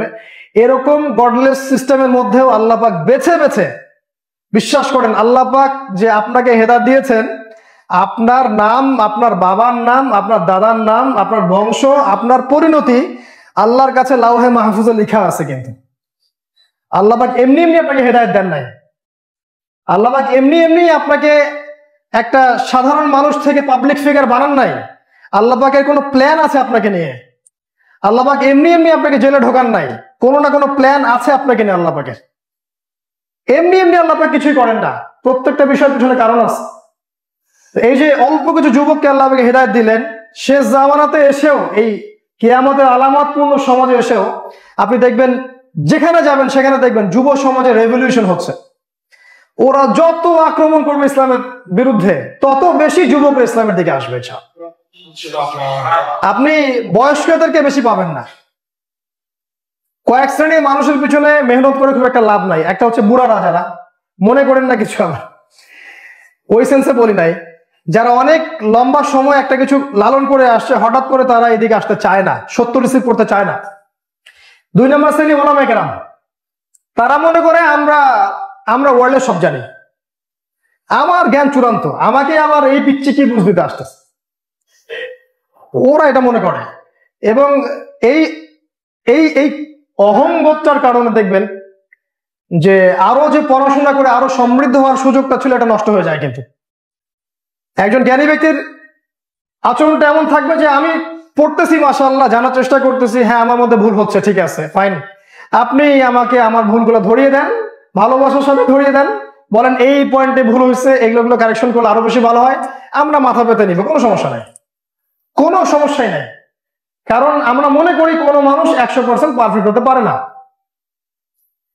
আপনি দেখবেন এই জায়গায় হেদায়েত খুব কম মানুষ পায়। আরেকটা শ্রেণী আছে যাদের পিছনে মেহনত করে খুব একটা লাভ নাই, এটা হলো নাস্তিক শ্রেণী। এই কয়েকটা শ্রেণীর পিছনে বেশি মেহনত করে লাভ হয় না, যুবকদের দিকে মেহনত করলে লাভ হয়। এই জন্য দেখবেন যারা ইসলামের এন্টি শত্রু, তারাও যুবকদের পিছনে মেহনতটা বেশি করে, এবং মুসলিম যুবকদের বিরুদ্ধেও মেহনতটা বেশি করে। কথা বোঝেন? তারা ওদের যে যুব সমাজ, ওদের জন্য মেহনতটা বেশি করে, আর মুসলিমদের যুব সমাজ যুবতীদের পিছনে মেহনতটা বেশি করে। উল্টা দিকে কিভাবে একটা মুসলিম যুবককে মাদক খাওয়ানো যাবে, এর প্ল্যান তারা 50 বছর ধরে করে। কিভাবে এই যুব সমাজকে পর্নোগ্রাফির মধ্য দিয়ে ইন্টারনালি ধ্বংস করা যায়, এই প্ল্যান তারা 70 বছর আগে করছে। কিভাবে একটা যুব সমাজের মধ্যে আপোষে রাজনৈতিক মারামারি লাগিয়ে দিয়ে একটা উম্মাকে বিভক্ত করে ফেলা যায়, এটা ওরা আগেই করে ফেলছে। এর বাইরে যে যুবকরা দিন শিখতে চাবে, এদেরকে কিভাবে অথর্ব বানানো যায়, পড়াশোনার দিক থেকে অথর্ব বানানো যায়, এটাও তারা করে ফেলছে। এরা প্ল্যান করে না আগে থেকেই। বাট আল্লাহ পাক বলেছেন যুবকদেরকে আল্লাহ পাক হেদায়েত দিবেন। আম হাসিবতা আন্না আসহাবাল কাহফি ওয়ার রাকিম কানু মিন আয়াতিনা আজাবা। এর পরের আয়াতে আল্লাহ পাক বলেছেন ইয আওয়াল ফিতিয়াতু ইলাল কাহফি। হে নবী, স্মরণ করুন যখন অল্প কিছু যুবক গুহায় আশ্রয় নিয়েছিল দ্বীন ঈমান বাঁচানোর জন্য। অল্প কিছু যুবক, ওই সময়কার বুড়া, ওই সময়কার আলেম, ওই সময়কার মানুষটা আশ্রয় নেয় নাই। অতএব যুগে যুগে, প্রত্যেক যুগে এবং শেষ জামানাতেও আল্লাহ পাক আবারও দেখবেন যুবকদের রেভলিউশন ক্রিয়েট করবেন, এবং যুবকরা ইনশাআল্লাহ তাআলা ঈমান, তাওহীদ, আল্লাহর পথে দাওয়াত, জিহাদ সব দিকে এগিয়ে আসবে ইনশাআল্লাহ। এটা যুবকদের ক্ষেত্রে হবে ইনশাআল্লাহ, এটাতে কোনো ডাউট নাই। এরপর কি একটা বললাম, গডলেস ওয়ার্ল্ড বিল আছে, পয়েন্ট নাম্বার 1। 2 নম্বর পয়েন্ট হচ্ছে এই ওয়ার্ল্ডের মধ্যেও যুবকদেরকে আল্লাহ পাক হেদায়েত দিবেন ইনশাআল্লাহ। হেদায়েত পাওয়ার জন্য কি লাগবে? একটা স্বচ্ছ মন, বাস, আর কিছু না। একটা স্বচ্ছ মন রাখেন যে আমি সব জানি না, আমি সবার লেকচার শুনতেছি, মাশাআল্লাহ, যেটা ভালো মনে হচ্ছে আমি নিচ্ছি, যেটা খারাপ মনে হচ্ছে বা মিলতেছে না আমি নিচ্ছি না, এবং আমি সব আলেমকে শ্রদ্ধা করতেছি, সবার বই পড়তেছি, এবং আমি উম্মার মধ্যে বিভক্তি ছড়াতে চাচ্ছি না। সবাই অ্যাটলিস্ট এক জায়গায় আসুক, যতই বিভক্তি থাক এক জায়গায় আসুক, এটা আমি চাচ্ছি। এবং মন থেকে চান যে আল্লাহ, আমার মধ্যে যদি ভুল থাকে আপনি সংশোধন করে দেন। আমার পূর্ণ বিশ্বাস আছে যে আল্লাহ আপনি আমাকে সংশোধন করতে পারেন এবং আপনি আমার সম্মান বাড়াতে পারেন। আল্লাহর জন্য ছোট হলে আল্লাহ পাক কখনো সম্মান কমান না, বরং বাড়িয়ে দেন। এই মনটা রাখলে হেদায়েত পাওয়া যায়। খেয়াল করে দেখেন, এই মনটা কিন্তু উমরের ছিল, এই মনটা কিন্তু হামজার ছিল, এই মনটা খালিদ বিন ওয়ালিদেরও ছিল। আমি বললে অনেক সময় চলে যাবে, ওমর রাদিয়াল্লাহু আনহুর কথা তো অনেকদিন বলেছি। উনি বলেছেন লাউ ফাররিকান্নাল হাক্কু মিনাল বাতিল কামা ফাররাকাল্লাহু বাইনাল লাইলি ওয়ান নাহার। কত স্বচ্ছ মন। তিনি বলছেন আল্লাহর কসম করে বলছি, আমি ওমর সত্য থেকে মিথ্যাকে আলাদা করে ফেলবো, ঠিক যেমন করে আল্লাহ পাক দিন এবং রাতকে আলাদা করে ফেলেন। মানে উনি কাউকে ভয় করেন নাই, মক্কা কুরাইশদের কাউকে ভয় করেন নাই, স্বচ্ছ মন আল্লাহ হেদায়েত দিয়েছেন। আমিরুল মুমিনিন হচ্ছে পরে, আমিরুল মুমিনিন। হামজা নিজের ভাই নিজের চাচাতো ভাইকে আঘাত করবে কেন? অসহায় দুর্বল একটা মানুষ। মুহাম্মদ সাল্লাল্লাহু আলাইহি ওয়াসাল্লাম খালি একটা কথাই বলে, রব্বি আল্লাহ, এই জন্য তুমি কি তাকে মারবা? সে গিয়ে তার কলার চেপে ধরলো আবু জেহেলের। আবু জেহেলকে পাল্টা যখন ঘুষি মারলো, আল্লাহ পাক দেখেন হেদায়েত নাযিল করে দিলেন। ওই যে খালিদ বিন ওয়ালিদ যুদ্ধ করেছেন ইসলামের এগেইনস্টে, খালিদ বিন ওয়ালিদ বসে আছেন মক্কায়, তার ভাই এসে একটা চিঠি দিয়ে গেল। চিঠিতে নবী সাল্লাল্লাহু আলাইহি ওয়াসাল্লামের লিখা, বা লিখা না, তানি বলেছেন অন্য কেউ লিখেছে, তিনি লিখতে পারতেন না। লিখা আছে, খালিদ, এটা তোমার জন্য কতই না ভালো হতো যদি তুমি আজকে ইসলামের পক্ষে থাকতা। এতটুকুই যথেষ্ট, ব্যাস, চিঠিতে এতটুকু লিখা আছে। আর খালিদ বিন ওয়ালিদ ওই চিঠি নিয়ে বসে থাকেন আর পড়েন আর কাঁদেন। এক পর্যায়ে বলে উঠলেন, ওয়াল্লাহি, আল্লাহর কসম, ওয়াল্লাহি লাকাদ ইসতাকামাল মানজিল, আল্লাহর কসম আমার মঞ্জিল নির্দিষ্ট হয়ে গেছে। চলে গেলেন ইসলাম কবুল করতে। পরে তার হাতে ইসলামের কত বিজয় হয়েছে আপনারা জানেন। মনটা ফ্রেশ থাকলে হেদায়েত পাওয়া যাবে ইনশাআল্লাহ। আর মনে যদি বক্রতা থাকে, অহংকার থাকে, আমি সব জানি, আমি নাজি ফেরকা, আমি হকের ডিলার, আমি জান্নাত লিজ দিচ্ছি, আসেন নিয়ে যান, আপনার পক্ষে হকের পথে চলা সম্ভব না। দেখবেন দিন শেষে আপনি যাকে বাতিল বলছেন সেই জান্নাতে চলে গেছে। এটাই হবে, দেখবেন। আল্লাহ মাফ করুক। যুবকদেরকে আল্লাহ হেদায়েত দিবেন। 3 নম্বর পয়েন্ট হচ্ছে যুবকদের মন, এই যে আত্মিক সম্পর্ক যেটা, এই যে যুবক ভাইরা দেখা হলে বলে আপনাকে আল্লাহর জন্য ভালোবাসে, তাকে কোনোদিন চিনিও না, জানিও না, কখনো দেখিও নাই, হয়তো রুহের কোনো জগতে দেখা হয়েছিল আর কি। এটা হাদিস, কিন্তু রুহের জগতেও দেখা হয়েছে আমাদের, না হলে আমরা আজকে এখানে বসতাম না। এই মনের যে মিলটা, এটা আল্লাহ পাক করে দিবেন। এটা আল্লাহ পাক এদেশ কেন, পুরো বিশ্বের বিভিন্ন জায়গা থেকে যুবকদেরকে আল্লাহ পাক এক জায়গায় মিলিয়ে দিবেন ইনশাআল্লাহ। এটা দলিল সূরা কাহফে আছে। আল্লাহ পাক বলেন, ওয়ারাবাতনা আলা কুলুবিহিম ইয কামু, আল্লাহ পাক তাদের মনগুলোকে একত্রে জুড়ে দিয়েছিলেন যখন তারা দাঁড়িয়ে গেল, সত্য নিয়ে দাঁড়িয়ে গেল এবং বলল, ক্বাল রাব্বুনা রাব্বুস সামাওয়াতি ওয়াল আরদ, আমাদের রব আল্লাহ, তিনি আসমান সমূহের রব, জমিনের রব, আমরা তাকে ছাড়া কাউকে ডাকবো না, যদি ডাকি তাহলে আমরা নিঃসন্দেহে একটা গর্হিত কাজ করব। এই মিল, দিনের যে মহব্বত, এটা আল্লাহ পাক তৈরি করে দিবেন ইনশাআল্লাহ। 4 নাম্বার পয়েন্ট হচ্ছে যে এরকম গডলেস ওয়ার্ল্ডে যখন এই যুবক শ্রেণী বা হকপন্থীরা দিনের দাওয়াতি কাজ করতে থাকবে, তারা এই সমাজে টিকতে পারবে না। এটা মেনে নিয়েই আপনাকে আগাতে হবে, আপনি টিকতে পারবেন না। কারণ বাতিলরা আজকে এত বেশি শক্তিশালী, তাদের পলিটিক্যাল পাওয়ার আছে, তাদের মিলিটারি ডমিনেন্স আছে, তাদের অস্ত্রশস্ত্র আছে, মিডিয়া আছে, প্রযুক্তি আছে, ইকোনমিক বেস আছে, ব্যাংকস আছে। ওরা চাইলে দিনকে রাত করতে পারে, রাতকে দিন করতে পারে। একটা নির্দিষ্ট সময় পর্যন্ত আল্লাহ পাক এদেরকে ছাড় দিয়ে রাখছেন, একটা নির্দিষ্ট সময় পর্যন্ত আল্লাহ পাক এদেরকে ছাড় দিয়ে রাখছেন। এই সময়টুকুতে আপনি তাকে কিছু করতে পারবেন না। আমরা যা করছি এটা হচ্ছে একটা প্রতিরোধ বা প্রতিবাদ বা হক প্রচার, এতটুকুই, কিন্তু আলটিমেটলি আপনি ওর কোনো ক্ষতি করতে পারবেন না। আসহাবুল কাহফ পারেন নাই, ইব্রাহিম আলাইহিস সালামকে চলে যেতে হয়েছে, আমাদের নবী সাল্লাল্লাহু আলাইহি ওয়াসাল্লাম মক্কা থেকে চলে গেছেন, মক্কায় তিনি পারেন নাই, মদিনায় গিয়ে তারপর করতে হয়েছে। এটা মেনে নেওয়া উচিত। আসহাবুল কাহফ তারাও পারলেন না শেষ পর্যন্ত। কি করলেন? তারা ওই সমাজ থেকে চলে গেলেন। আর আপনার নবী মুহাম্মদ সাল্লাল্লাহু আলাইহি ওয়াসাল্লাম বলেছেন, শেষ জামানায় মুমিনের ঈমান ধরে রাখা হাতের মধ্যে জ্বলন্ত অঙ্গার ধরে রাখার মতো হবে। সকালে কেউ মুমিন থাকবে, বিকালে কাফের হয়ে যাবে, বিকালে মুমিন থাকবে, সকালে আবার কাফের হয়ে যাবে। মানুষ দিনকে তার দুনিয়ার বিনিময়ে বিক্রি করে দিবে। নবীজি বলেছেন, এই যুগে একজন মুমিনের শ্রেষ্ঠ সম্পদ হবে কিছু গবাদি পশু, কিছু জমি জমা, আপনার এই যে সোনা এবং রূপা, এগুলোর কথা হাদিসে আসছে। এগুলো নিয়ে একজন মুমিন ব্যক্তি পাহাড়ি এলাকায় গিয়ে পলায়ন করবে। ইয়াফিরুনা শব্দটা হচ্ছে তারা পালাবে, দিন নিয়ে পালিয়ে যাবে। ফিতনাময় সমাজে আপনি আর থাকতে পারবেন।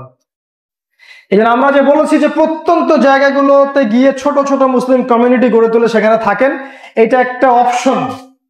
আপনি যদি দিন নিয়ে থাকতে চান, সার্ভাইভ করতে চান, আগামী প্রজন্মকে বাঁচাতে চান, আপনার আমার সামনে এরকম একটা অপশন ছাড়া আসলে কোনো অপশন দেখি না। কারণ এই শহরগুলোতে আমরা থাকলে আমাদের ধ্বংসকেও ঠেকাতে পারবো। এই যে ভাইরাস আপনাকে আটকে দিয়েছে, ট্র্যাপড আপনি এখন। মানুষ কত বোকা, মানুষ মনে করছে যে দফায় দফায় মহামারী আসতেছে। মাশাআল্লাহ, এরকম অদ্ভুত মহামারী তো ইতিহাস কখনো দেখে নাই। আর আমরা সন্দেহের চোখে তাকাচ্ছি এই মহামারীতে ইসরায়েল রাইজ করতেছে। আমরা তো ওর দিক থেকে সন্দেহের চোখটা ফেরাতে পারি না। এই মহামারীতে ও খুব রাইজ করতেছে মাশাআল্লাহ, আর সারা ওয়ার্ল্ড স্থবির হয়ে গেছে। এটা আবার কি ধরনের মহামারী? আসে আবার ভালো হয়ে যায়, আবার আসে আবার ভালো হয়ে যায়, আবার আরো বেশি বেগে আসে। শোনেন, অন্ধ মানুষদেরকে ধোকা দেওয়া কঠিন। যাদেরকে আল্লাহর নূর দিয়েছেন তাদেরকে আপনারা ধোকা দিতে পারবেন না। আমরা খুব ভালো করেই জানি এর পিছনের এজেন্ডা কি। এই শহর কেন্দ্রিক জীবন ব্যবস্থা আপনাকে ট্র্যাপটে ফেলে দিবে। বাসা থেকে বের হবেন, জেনা, পর্নোগ্রাফি, মাদক, শিরিক, সবকিছুতে আপনি ইনভলভ হয়ে যাবেন, আপনি চাইলেও বা না চাইলেও। যদি মনে করেন এর মধ্যে থেকেও আমি ঈমান আমল রিস্টোর করতে পারবো, তাহলে এটা একটা বোকামি হবে। ওই মানুষটা কতই না ভালো আছে যারা ছোট ছোট কমিউনিটি করেছে এবং প্রত্যন্ত জায়গাগুলোতে তারা তাদের খাবার উৎপন্ন করছে, চাষাবাদ করছে, তাদের ছোট স্কুল আছে, ছোট মাদ্রাসা আছে, 100টা পরিবার 200টা পরিবার মিলে বসবাস করছে। তারা রাষ্ট্রবিরোধী কোনো কাজ করছে না, রাষ্ট্রবিরোধী কোনো কাজ তারা করছে না, তারা শান্তিতে খালি দিনটা পালন করতে পারছে। একটা গ্রামের পরিবেশ, ছোট্ট একটা গ্রামের পরিবেশ প্রত্যন্ত জায়গায়, সেটা কি এই শহরের পরিবেশের চেয়ে বেশি ফিতনামুক্ত নয়? আমি বলছি না পুরোপুরি ফিতনামুক্ত, এটা বলছি না, কারণ প্রত্যেকটা গ্রামে এখন এনজিও চলে গেছে, সুদ চলে গেছে, কিন্তু তুলনামূলক আপনি অনেকটা ফিতনামুক্ত পরিবেশ তৈরি করতে পারতেন। আর যদি শহরেই থাকতে হয় তাহলে কমিউনিটি গড়েই থাকতে হবে, একটা কমিউনিটি নিয়ে থাকতে হবে, একা একা আপনি থাকতে পারবেন না। আসহাবুল কাহফ এই কাজটাই করেছিলেন। তারা চলে গিয়েছিলেন অন্য একটা জায়গায়, তারা আলাদা থাকতে চেয়েছিলেন, কিন্তু রাস্তায় তারা বিশ্রাম নেন এবং গুহার মধ্যে ঘুমিয়ে পড়েন। এখানে একটা বিষয় আছে যে হিজরত ইসলামের একটা অংশ, এটা আপনি মাথায় রাখেন। হিজরতও করতে হতে পারে দিনের জন্য। যখন আপনি দিনের পথে দাওয়াতি কাজ করবেন, আল্লাহর দিন প্রতিষ্ঠার চেষ্টা করবেন, জরুরি নয় যে আপনি যে এলাকায় থাকছেন, যে এলাকায় বসবাস করছেন এখানেই দিন কায়েম করতে হবে, এমনটা নয়। আল্লাহ পাক চাইলে সাইবেরিয়াতেও দিনই খেলাফত কায়েম করতে পারেন, মিশরে পড়েন, তুরস্কে পড়েন, সিরিয়ায় পড়েন, আর আল্লাহ পাক করে দেখাবেন আফগানিস্তানে এবং জেরুজালেমে। এটা আল্লাহ পাক করে দেখাবেন ইনশাআল্লাহ, এবং জেরুজালেম থেকে সেটা ছড়িয়ে পড়বে সারা ওয়ার্ল্ডে। তা আমি বলিনি, রাসূল সাল্লাল্লাহু আলাইহি ওয়াসাল্লাম বলেছেন হিজরত, তারা হিজরত করেছেন, এটা মাথায় রাখেন। আরেকটা কি শিক্ষা দেখেন, আসহাবুল কাহফ দাওয়াত চেষ্টার সাথে সাথে দোয়াও করেছিলেন। কি দোয়াটা? রব্বানা আতিনা মিন লাদুনকা রাহমা ওয়া হাইয়্যি লানা মিন আমরিনা রাশাদা। হে আল্লাহ, আপনার পক্ষ থেকে আমাদেরকে রহমত দান করুন এবং আমাদের সমস্ত কাজগুলোকে আপনি গুছিয়ে দিন। মানে শুধু চেষ্টা করেও কাজ হবে না যতক্ষণ না আমরা আমাদের রুজুটাকে আল্লাহর দিকে দিচ্ছি। আমাদের একজন বলেছেন আজকে সকালেই আমাকে যে আমাদের সমস্ত দেশের মানুষের, এই মুসলিম উম্মার, এই দেশের মুসলিম উম্মার উচিত সবার আগে আল্লাহর কাছে তওবা করা। আমাদের উচিত আল্লাহর কাছে খালেস মনে আগে তওবা করা, আল্লাহ দিনের আমানত আমরা রক্ষা করতে পারি নাই, আমাদেরকে মাফ করে দাও এবং আমাদের ত্রুটিগুলোকে তুমি মিটিয়ে দাও, আমাদেরকে শক্তিশালী করো, তারপরে কিছু করতে পারবেন। আমাদের প্রতি আল্লাহ পাক অসন্তুষ্ট, অসন্তুষ্ট না হলে আমাদের আজকে অবস্থা হতো না।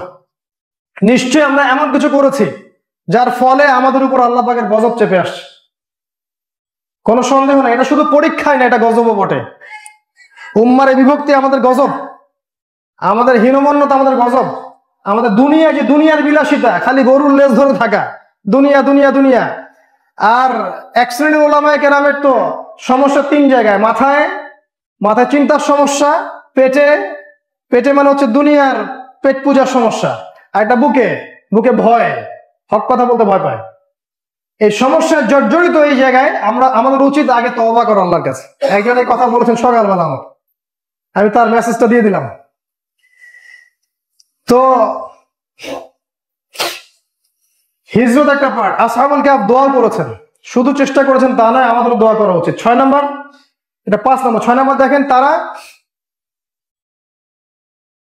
যখন ঘুমিয়েছিলেন, আল্লাহ পাক বলছেন তারা যখন ঘুমিয়েছিল আমি আল্লাহ তাদের পাশ পরিবর্তন করাতাম ফেরেশতাদেরকে দিয়ে। তারা ঘুমিয়ে আছে 300 বছর। 300 বছর দেখেন, আপনি যদি 10 বছর ঘুমিয়ে থাকেন, আপনার নখ বড় হবে, চুল বড় হবে না? আসহাবুল কাহফের নখও বড় হয়নি, চুলও বড় হয় নাই। খালি ঘুম থেকে উঠে তারা বলেছে, আমরা ক্ষুধার্ত, বাজারে যাও, একটু খাবার নিয়ে আসো। এখানে একটা দলিল আছে, আল্লাহ পাক নিঃসন্দেহে তাদেরকে অন্য একটা টাইম ফ্রেমের মধ্যে রেখেছিলেন, যেটা এই পৃথিবীর টাইম ফ্রেমের মতো ছিল না। যাই হোক, সেটা বিতর্কের ব্যাপার। আসহাবুল কাহফ যখন ঘুমিয়েছিলেন, আল্লাহ পাক তাদের পাশ পরিবর্তন করিয়েছেন। এখান থেকে দলিল হচ্ছে, আমরা যদি সত্যিকার অর্থে আল্লাহর পথে থাকতে পারি, হকের পথে থাকতে পারি, আল্লাহ পাক চাইলে ঘুমের মধ্যেও আপনাকে সাহায্য করবেন ইনশাআল্লাহ। আল্লাহ পাক চাইলে ফেরেশতাকে নামিয়ে আপনাকে আমাকে সাহায্য করবেন ইনশাআল্লাহ তাআলা। এটা ইব্রাহিমের ক্ষেত্রেও হয়েছে। ওই যে নমরুদ ফেলে দিল আগুনে, জিবরাইল চলে আসলেন, কোন হাজত আছে আমার কাছে? তিনি বললেন, আমার কোনো হাজত নাই, হাসবি আল্লাহ ওয়া নি'মাল ওয়াকিল। ওই যে বদরের যুদ্ধ দেখেন, ফেরেশতা নেমে আসলো এবং তারা কাফেরদেরকে মারা শুরু করলো। উহুদের যুদ্ধের দিকে তাকান, নবীর দুই দিকে ফেরেশতা। আবু জেহেল তেরে আসতেছে নবীর দিকে, আসতে গিয়ে দেখলো সামনে আগুন, ফেরেশতারা দাঁড়ায় আছে। এমনকি যখন দাজ্জাল বের হবে, মক্কা মদিনায় ঢুকতে পারবে না, কোথায়, ওখানে কি থাকবে? ফেরেশতা। আল্লাহ পাক ফেরেশতাদেরকে দিয়েও আপনাকে আমাকে হেল্প করতে পারেন, সাহায্য করতে পারেন, নুসরা নামাতে পারেন, যদি আমরা হকের পথে থাকি। আর না থাকলে ফেরেশতা কখনো নামবে না। বিগত 100 বছরে ফেরেশতা নামছে কিনা আল্লাহ ভালো জানেন। তবে হ্যাঁ, যে জায়গাগুলোতে আমাদের ভাইরা এই পশ্চিমার আগ্রাসনের বিরুদ্ধে দাঁড়িয়ে আছে, এখানে আল্লাহ পাক ফেরেশতা নামিয়ে হেল্প করেছেন। অনেকে এরকম অনেক মুজিজার কথা বলেছে আমাদের, আল্লাহ ভালো জানেন, আমাদেরকে বলেছে। আল্লাহু আ'লাম বিসওয়াব। আরেকটা কি দেখেন, আল্লাহ পাক সূর্যকে, তারা যখন ঘুমিয়েছিল, আল্লাহ পাক সূর্যটাকে ডান দিক থেকে উঠাতেন আর বাম দিকে ডুবাতেন, যাতে সূর্যের কিরণ তাদের চোখের মধ্যে না লাগে। আসহাবুল কাহফের এখানে কি দলিল? দলিল হচ্ছে, আপনি আর আমি যখন আল্লাহর জন্য হয়ে যাব আর কি, আল্লাহ পাক চাইলে প্রকৃতিকে আমাদের অনুগত করে দিতে পারেন।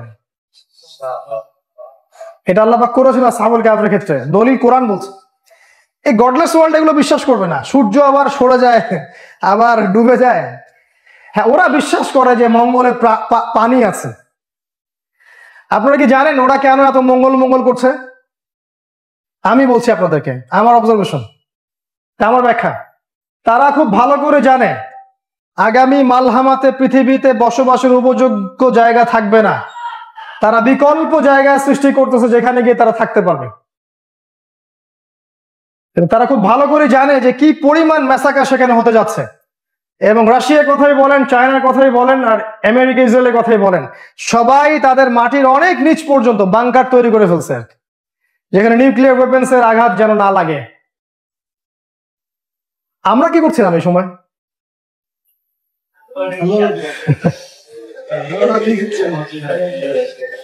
দেখেন, নিজেদের সমস্যাগুলো বলতে হয় কেন?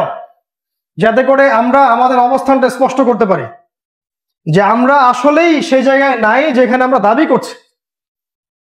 আল্লাহ পাক বোঝার তৌফিক দান করুন। আসহাবুল কাহফ ঘুম থেকে উঠলেন, এটা 8 নাম্বার। ঘুম থেকে উঠেই তিনি বললেন, খাবার নিয়ে আসো, খেয়াল করে দেখবা কোন খাবারটা ভালো। এখানে দলিল হচ্ছে, দাজ্জালের যুগে খাবার করাপ্টেড হয়ে যাবে, খাবার আপনি বিশুদ্ধ খাবার পাবেন না। এখন এই যুগে আপনি দেখেন কয়টা ফ্রেশ খাবার আপনি খুঁজে পাবেন। আর খাবারের ব্যাপারে যদি আপনি সতর্ক না হন, তারা আপনাকে খাবারের মধ্য দিয়ে মেরে ফেলবে। যেটা ইতালিতে হয়েছে, ব্রাজিলে হয়েছে। ওদের ফুড হ্যাবিট গুলো দেখবেন, এত দুর্বল ফুড হ্যাবিট যে ভাইরাস সামান্য সর্দি জ্বরে সব মারা গেছে। কিন্তু সেম ভাইরাস আমাদের দেশে কতগুলো মানুষ মারা গেছে, কারণ আমরা কষ্ট সহিষ্ণু জাতি, ওদের চাইতে বেশি। বিষয়গুলো বোঝার ব্যাপার আছে। খাবারের ব্যাপারে সচেতন থাকেন, স্পেশালি বাচ্চাদের খাবার। বাচ্চাদেরকে কোনো বাইরের খাবার দিবেন না, নিজেরাও খাবেন না, বাচ্চাদেরকেও দিবেন না। বাসায় খাবার তৈরি করে খাবেন, ফ্রেশ খাবার খাবেন, একদম রুট লেভেল থেকে খাবার নিয়ে আসবেন, সেটা খাবেন। এর জন্য অবশ্য কৃষিভিত্তিক অর্থনীতির বিকল্প কোনো অবস্থা নাই। আল্লাহ পাক বোঝার তৌফিক দান করুন। আসহাবুল কাহফ 10 নম্বর পয়েন্ট, ওই যে কিছু পয়সা দিল, কিছু পয়সা দিয়ে বলল যে বাজার থেকে খাবার নিয়ে আসো। প্রশ্ন আপনার কাছে আমি ইকোনমিক্স এর স্টুডেন্ট, আমাদেরকে পড়ানো হয়েছে ইকোনমিক্স বেশ কয়েক বছর। তাদের মুদ্রাটা কেমন ছিল যেটা 300 বছর পরেও তার মান হারায় নাই? মুদ্রার মানকে আমরা ইকোনমিক্সের ভাষায় বলি ইন্ট্রিনসিক ভ্যালু, মানে অন্তর্নিহিত মান। একটা কিছু আপনারা হয়তো বুঝবেন যারা ইকোনমিক্স পড়েছেন, অন্তর্নিহিত মান। তাদের কাছে এমন একটা পয়সা ছিল যে পয়সার মানটা 300 বছরও কমে যায় নাই। আপনার কাছে যে মানি আছে, যে ইলেকট্রনিক মানিগুলো এবং এই যে পেপার মানিগুলা আপনার পকেটে আমার পকেটে, এই মানিগুলোর ভ্যালু কি 300 বছর পর্যন্ত থাকবে কিনা? তাহলে আল্লাহ যে মানির কথা বলছেন কোরআনে আর আমরা যে মানি দেখছি এটা কি সেম হলো? আচ্ছা, খিজির আলাইহিস সালাম যে দেয়ালটাকে নির্মাণ করলেন তার নিচে গুপ্তধন ছিল, হয়তোবা ওই দুই এতিম বাচ্চার বাবা মা মারা গেছে 500 বছর আগে, বা সরি বেশি বলে ফেললাম, 100 বছর আগে বা 50 বছর আগে, কিন্তু ওই গুপ্তধনের মান কমে যায় নাই। খিজির আলাইহিস সালাম সেটাই নির্মাণ করে দিলেন, এটা বড় হয়ে ওরা যখন পাবে তখন যেন সেটাকে ভালো কাজে লাগাতে পারে। ইউসুফ আলাইহিস সালামকে বিক্রি করা হচ্ছে কি দিয়ে? দিরহাম। আচ্ছা, সূরাতুল আল ইমরানে আল্লাহ পাক কি বলছেন? ইহুদিদের মধ্যে এমন মানুষ আছে যার কাছে একটা দিনার রাখলে সে তোমাকে সেটা ফিরিয়ে দিবে, কিন্তু যদি এমনও মানুষ আছে যার কাছে একটা পাহাড় পরিমাণ তুমি কিন্তর রাখো, অনেকগুলো দিনার রাখো, সে তোমাকে ফিরিয়ে দিবে না। এই যে দিনার, এই দিরহাম, ইসলামিক কারেন্সির কথা আল্লাহ পাক কোরআনে বলছেন, এর বেসটা কি? বেসটা হচ্ছে এর মধ্যে এমন একটা পদার্থ থাকবে যেটার মান, অন্তর্নিহিত মূল্য কখনো কমে যাবে না, বরং বাড়বে। একটা গোল্ড কয়েনের মান কি কমে যায় না বাড়ে? আপনার টাকার মান কমছে, টাকার মান কমছে মানে জীবনযাত্রার মান বাড়ছে, তাই না? আপনি আজকে 5 লক্ষ টাকা ব্যাংকে রেখে দিলেন বা আপনার বাসায় রেখে দিলেন, আর আমাদের আরেক ভাই ফিরোজ ভাই তিনি 5 ভরি সোনা বাসায় রেখে দিলেন। ফিরোজ ভাই একটু বোকা টাইপের মানুষ, আপনি খুব চালাক মানুষ, আপনি মনে করেছেন যে না ক্যাশেই রাখতে হবে এই যুগে চলার জন্য। উনি মনে করেছেন বোকা মানুষ যে না আমি গোল্ডে রাখি, পরে ইনশাল্লাহ এটাতে আমি কিছু করবো। তিনি পরের লাভ চাচ্ছেন, আপনি নগদ লাভ চাচ্ছেন না। 5 বছর পর দেখা গেল আপনার ওই 5 লাখ টাকাটা যখন বের করলেন সেটা দিয়ে আপনি 3 ভরি সোনাও কিনতে পারছেন না। আর ফিরোজ ভাই সেই 5 ভরি সোনা তিনি যখন বের করলেন দেখলেন সেটা বিক্রি করে তিনি 15 লাখ টাকা পাচ্ছেন 5 লাখ টাকার জায়গায়। তার যে সম্পত্তির মানটা বাড়লো না, আপনারটা বাড়লো না, তারটা বাড়লো। এর কারণটা কি? কারণটা হচ্ছে আপনার অন্তর্নিহিত মান, ইন্ট্রিনসিক ভ্যালু। আর ইসলামে এমন কিছু বিষয়কেই মুদ্রা করা হয়েছে যেটা ইন্ট্রিনসিক ভ্যালু আছে বা অন্তর্নিহিত মান আছে, যেটা কারা তুলে দিয়েছে? এই ব্রিটিশ আমলে এসে, এই ব্রিটিশ আমলে আসার আগ পর্যন্ত এটাই ছিল, কিন্তু এই ব্রিটিশরা আসার পর ওদের যে পাউন্ড, ওদের ব্যাংকিং সিস্টেম, এটার মধ্য দিয়ে তারা সমস্ত গোল্ড কয়েন এবং সিলভার দিরহাম তুলে দিয়েছে ওয়ার্ল্ড থেকে। কাদের সম্পত্তি চষার জন্য? আমাদের সম্পত্তি চষার জন্য। এবং যারা ওয়ান আইড পিপল, তাদের, আমাদের বাপদাদা, এই যে সাবকন্টিনেন্টের ওলামায়ে কেরাম, তখন কিন্তু তারা এটার প্রতিবাদ করেছিলেন। আজকে কোনো আলেমকে এটার প্রতিবাদ করতে দেখা যায় না, কথা বলতেই শোনা যায় না, মানে এটা যে কোনো সাবজেক্ট তার কাছে মনেই হয় না। অথচ দেখেন এই তেল আমরা ওদেরকে দিচ্ছি, গ্যাস দিয়ে দিচ্ছি, সোনা দিয়ে দিচ্ছি, রূপাও দিয়ে দিচ্ছি, আর ওরা আমাদেরকে দিচ্ছে বোগাস একটা কাগজের ডলার। এই ডলারটা যখন পড়ে যাবে আমেরিকা পড়ে যাবে, আর ডলারটা ফেলে দিবে ইসরায়েল, তারপর তার যে মুদ্রা সে লঞ্চ করবে উপরে। অলরেডি ইসরায়েল তার দেশে গোল্ড কয়েন লঞ্চ করেছে, আপনারা খবর জানেন কিনা আমি জানি। অচিরেই একটা সময় আসবে ইসরায়েল দেখবেন গোল্ড এবং সিলভার দিয়ে এক্সচেঞ্জ করতেছে। আচ্ছা, যদি মোহাম্মদ বিন সালমান, আমাদের কিছু ভাইয়ের আমিরুল মুমিনিন, মোহাম্মদ বিন সালমান, এবং তার অনুসারী না হলে আবার খারেজি হয়ে যাচ্ছে আমরা আর কি। যাই হোক, সে যদি পেট্রো ডলার সিস্টেমে তেল না দিয়ে গোল্ডের বিনিময়ে তেল দিত, উম্মার লাভ হতো না ক্ষতি হতো? যে আমেরিকাকে আমরা তেল দিব, ঠিক আছে, কোনো সমস্যা নাই, তেলের বিজনেস করবো আমরা, কোনো সমস্যা নাই, গলফ কান্ট্রি সবাই ওকে তেল দিব, বাট আমি ডলার নিব না, আমি আউন্সে আউন্সে সোনা নিব। এইটা চুক্তি করতে যাক, দেখি আমেরিকার কত সাহস আছে, করে নাকি? এতটুকু আমাদের বুদ্ধি আসলো না কেন আমি বুঝি না। কিন্তু এই বুদ্ধিটা রাশিয়ার থেকে আসছে, এই বুদ্ধি চায়নার থেকে আসছে। ওরা কিন্তু আর ওই বোগাস ডলার দিয়ে কেনাবেচা করতে চায় না, ওরা চায় আবার নতুন একটা কারেন্সি লঞ্চ করতে। দেখেন কয়দিন পর ওরা কারেন্সি লঞ্চ করবে।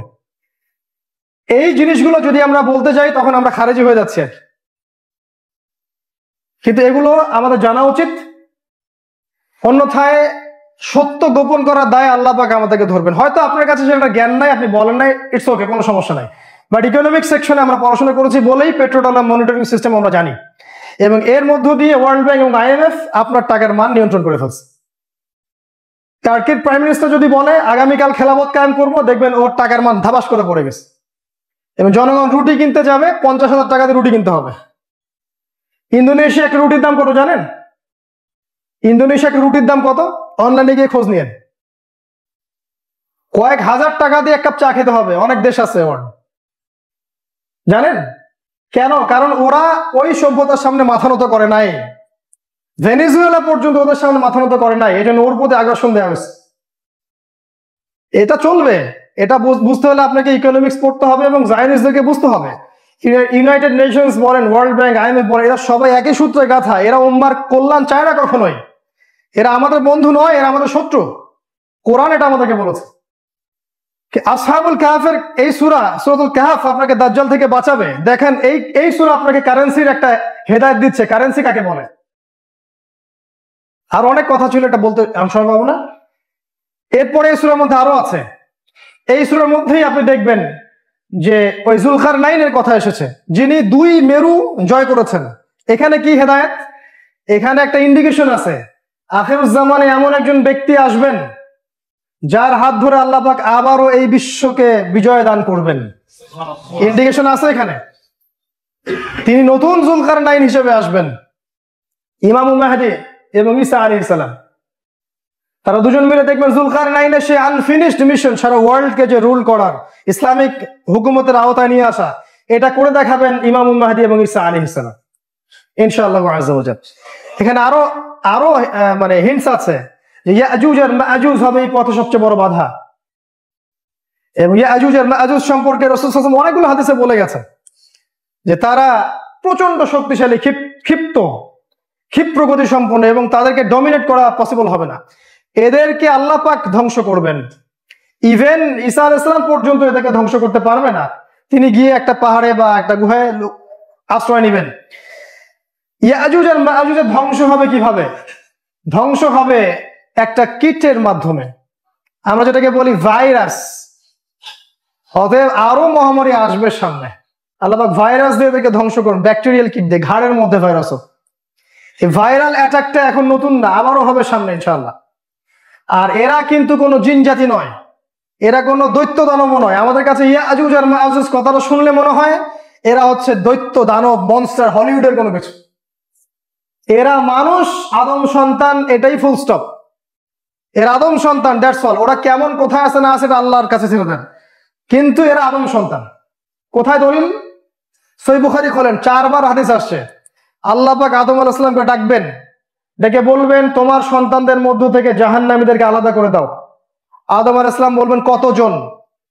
আল্লাহ পাক বলবেন 1999 জনকে জাহান্নামের জন্য আলাদা করে দাও। সাহাবীরা তো কান্নাকাটি শুরু করলেন। নবীজি বললেন ওই একজন হবে আমার উম্মার মধ্য থেকে বেশি, আর ওই 999 এটা হবে ইয়াজুজ আর মাজুজের মধ্য থেকে। তাহলে এরা কার সন্তান? আদম আলাইহিস সালামের সন্তান। কে যে একটা কনসেপ্ট দিয়ে রাখছে এরা হচ্ছে দৈত্য দানব, এসে পানি টানি সব খেয়ে ফেলাবে। পানি খাওয়ার অর্থ তো অন্য কিছু হতে পারে। নবীজি বলেছেন তারা যখন বের হবে, তাদের প্রথম দলটা যখন বের হবে, তখন তাবারিয়া হ্রদ বা সি অফ গ্যালিলির সমস্ত পানি তারা খেয়ে ফেলবে। আপনি গুগল সার্চ করে দেখেন তো এখন সি অফ গ্যালিলি কোন জায়গায় আছে, তাবারিয়া হ্রদটা কোন জায়গায়। খেয়াল করে দেখবেন ইসরায়েলের পাশেই তাবারিয়া হ্রদ চলে গেছে। আর তাবারিয়া হ্রদের পানি এখন সবচেয়ে নিম্ন জায়গায় আছে। হিস্ট্রিতে প্রথমবার তাবারিয়া হ্রদের পানি একদম তলায় চলে আসছে। দ্বিতীয় দল যখন সেখান থেকে পাস করবে, তখন তারা বলবে কোন এক সময় এখানে পানি ছিল। তো এই কথাগুলো কিন্তু সূরা কাহফ ইন্ডিকেট করে দিবে। সূরা কাহফ বলছে যে একটা প্রাচীর নির্মাণ করা হয়েছে, এই প্রাচীর তারা ভেদ করতে পারে নাই, এরা অতিক্রম করতে পারে নাই। আচ্ছা, একটা লৌহ প্রাচীর জিন পাস করতে পারে না? অতিক্রম করতে পারে না। আর যদি অনেক বড় মনস্টার হয় তাহলে তো সে প্রাচীর ভেঙে ফেলতে পারে। তারা জিন নয়, তারা মনস্টার নয়, তারা আদম সন্তান। একটা হাদিস আমি পড়েছি, এটাও বলি, একদিন রাসূল সাল্লাল্লাহু আলাইহি ওয়াসাল্লাম ঘুম থেকে খুব ভয় পেয়ে উঠলেন। তার কোনো একজন স্ত্রী কোলে ঘুমিয়েছিলেন। হাদিসটা আপনারা অনেকে জানেন। উঠে তিনি বললেন, আরবদের জন্য ধ্বংস, আরবদের জন্য ধ্বংস। তার স্ত্রী বললেন, আমাদের আনুহলিক ওয়া ফিনা সালিহিন, আমাদের মধ্যে ভালো মানুষ থাকার পরেও কি আমরা ধ্বংস হয়ে যাবো কিনা? আল্লাহ রাসূল বলেন, হ্যাঁ, যখন তোমাদের মধ্যে অশ্লীলতা ছড়িয়ে পড়বে। তিনি আঙ্গুল দিয়ে দেখালেন, আজকে নিশ্চয়ই আজকে ইয়াজুজ আর মাজুজের দেয়াল এতটুকু ফুটো হয়ে গেছে। ফুটো হয়ে গেছে হাদিসটা নবীজি বলে গেছেন তার জীবদ্দশাতেই। আর আমরা হলিউডের মনস্টারের অপেক্ষায় বসে আছি।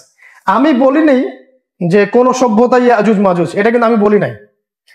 আমি হায়েস্ট একটা কথা বলেছি যে ইয়াজুজ আর মাজুজের ফাংশন হচ্ছে তারা সারা বিশ্বে ফাসাদ সৃষ্টি করে বেড়াবে। ইন্না ইয়াজুজা ওয়া মাজুজা মুফসিদুনা ফিল আরদ।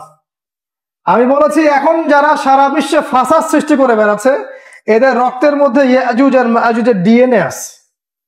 আমি এতটুকু ঠিক আছে ফেয়ার। স্বভাব খাসলত থাকতে পারে না, স্বভাব চরিত্র। আমরা যারা এখন সারা ওয়ার্ল্ডে শিরিক ছড়িয়ে বেড়াচ্ছি এদের মধ্যে ইবলিসের খাসলত নাই? যারা মুসলিম হওয়ার পরেও মুসলিম কান্ট্রিগুলোতে ইসলামের বিরোধিতা করছে এদের মধ্যে মুনাফিকের খাসলত নাই? আব্দুল্লাহ বিন উবাইয়ের ডিএনএ আছে না? এতটুকুই বলেছে, বিতর্কিত করবেন না। আসুক, সে কবে আসবে সেটা আমার দেখার বিষয় না, কিন্তু বিষয়টা হচ্ছে যে এটা হবে শেষ জামানার একটা ভয়ঙ্কর ফিতনা, যেটা থেকে বাঁচার জন্য ঈসা আলাইহিস সালাম পর্যন্ত লুকাবেন পাহাড়ের গুহায়। আল্লাহ পাক এগুলো সূরা কাহফে বলেছেন। আরো বলেছেন শুরুতে বলেছি একবার, জ্ঞানতাত্ত্বিক একটা কথা বলেছেন, জ্ঞান অর্জন করতে হবে ইন্টারনাল এবং এক্সটার্নাল। খিজির আলাইহিস সালামের মতো দুই বন্ধুর কথা বলেছেন আল্লাহ পাক এই সূরার মধ্যে। এক বন্ধু প্রচন্ড ধনী, এক বন্ধু প্রচন্ড গরিব। ধনী বন্ধু গরিব বন্ধুকে বলছে যে আমার বিশ্বাস হয় না যে আমার এই ক্ষেত খামার কখনো ধ্বংস হবে। আর গরিব বন্ধু বলছে, তুমি কি আল্লাহর সাথে শিরিক করলে? যে আল্লাহ তোমাকে সৃষ্টি করেছেন কেন বললে না মাশা আল্লাহ লা কুওয়াতা ইল্লা বিল্লাহ? এখান থেকে শিক্ষা কি জানেন? শেষ জামানায় আল্লাহ পাক কিন্তু পরে ওইটাকে ধ্বংস করেছেন ওই বন্ধুটাকে। শিক্ষাটা তো শেষ জামানায় এমন একটা পরিবেশ তৈরি হবে সারা বিশ্ব জুড়ে, যে পরিবেশটা হবে বস্তুবাদী। সবাই দুনিয়া কেন্দ্রিক সাফল্যের দিকে ছুটবে আর মনে করবে এটা চিরস্থায়ী। আমার এই টাকা, আমার স্ট্যাটাস, বাড়ি গাড়ি, সম্পদ কখনো ধ্বংস হবে না। এবং গরিবদের প্রতি চরম ভাবে নির্যাতন নিপীড়ন করা হবে, যেটা এখন হচ্ছে। গরিবের রক্তচোষা হচ্ছে। এই সূরাই বলেছে ওই জলদস্যু নৌকা সিজ করেছে। শেষ জামানায় যাদের যত বেশি সম্পদ আছে এরা আরো বেশি গরিবদের সম্পদ লুট করবে। এই সূরাই বলেছে যে একটা শিশুকে হত্যা করা হয়েছে, ওই শিশু বড় হলে অনেক বড় কাফের হতো। এই সূরা ইন্ডিকেট করছে শেষ জামানায় এমন একটা প্রজন্ম তৈরি হবে যে প্রজন্মটা হবে নাস্তিক, আল্লাহ বিরোধী, আল্লাহ দ্রোহী, এবং এরা ওদের পিতা মাতাদেরকে পর্যন্ত নাস্তিক বানাবে। এই সূরায় অনেক কিছু আছে যেটা এক লেকচারে বলা সম্ভব না। শুধু এতটুকু বলবো, এই সূরার A to Z যদি আপনি স্টাডি করেন আপনি অনেকগুলো পয়েন্টস পাবেন। এই পয়েন্টস গুলোকে এক জায়গায় যদি আপনি আনতে পারেন এবং সেগুলোকে যদি আমরা বাস্তবে আমল করে দেখাতে পারি, অনলি দেন, শুধুমাত্র তখনই এই সূরা আপনাকে দাজ্জাল থেকে বাঁচাবে, দাজ্জালের ফিতনা থেকে বাঁচাবে। আর সবচেয়ে বড় কাজ কোনটা দাজ্জালের ফিতনা থেকে বাঁচার জন্য? আসহাবুল কাহফের মতো ঈমান, তাওহীদ, দাওয়াত, হিজরত এবং এমন জায়গায় গিয়ে থাকা যেখানে দাজ্জাল আসতে পারবে না। আদারওয়াইজ আপনি দাজ্জালের সীমারেখার মধ্যে থেকে আপনি ওর সাথে ডিল করতে পারবেন না। আল্লাহ পাক আমাদের সবাইকে সূরাতুল কাহফ গভীরভাবে উপলব্ধি করার, বোঝার তৌফিক দান করুন। এই সূরার শিক্ষাগুলোকে আমাদের জীবনে বাস্তবায়ন করার তৌফিক দান করুন। কোরআনকে আরো বুঝে পড়ার তৌফিক দান করুন।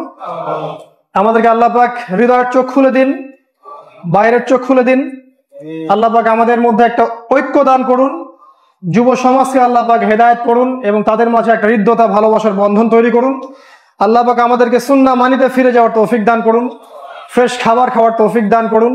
আল্লাহ পাক আমাদেরকে তার দ্বীনের জন্য আমাদের জানমাল ব্যয় করে দাওয়াতি কাজে অংশ নেওয়ার তৌফিক দান করুন।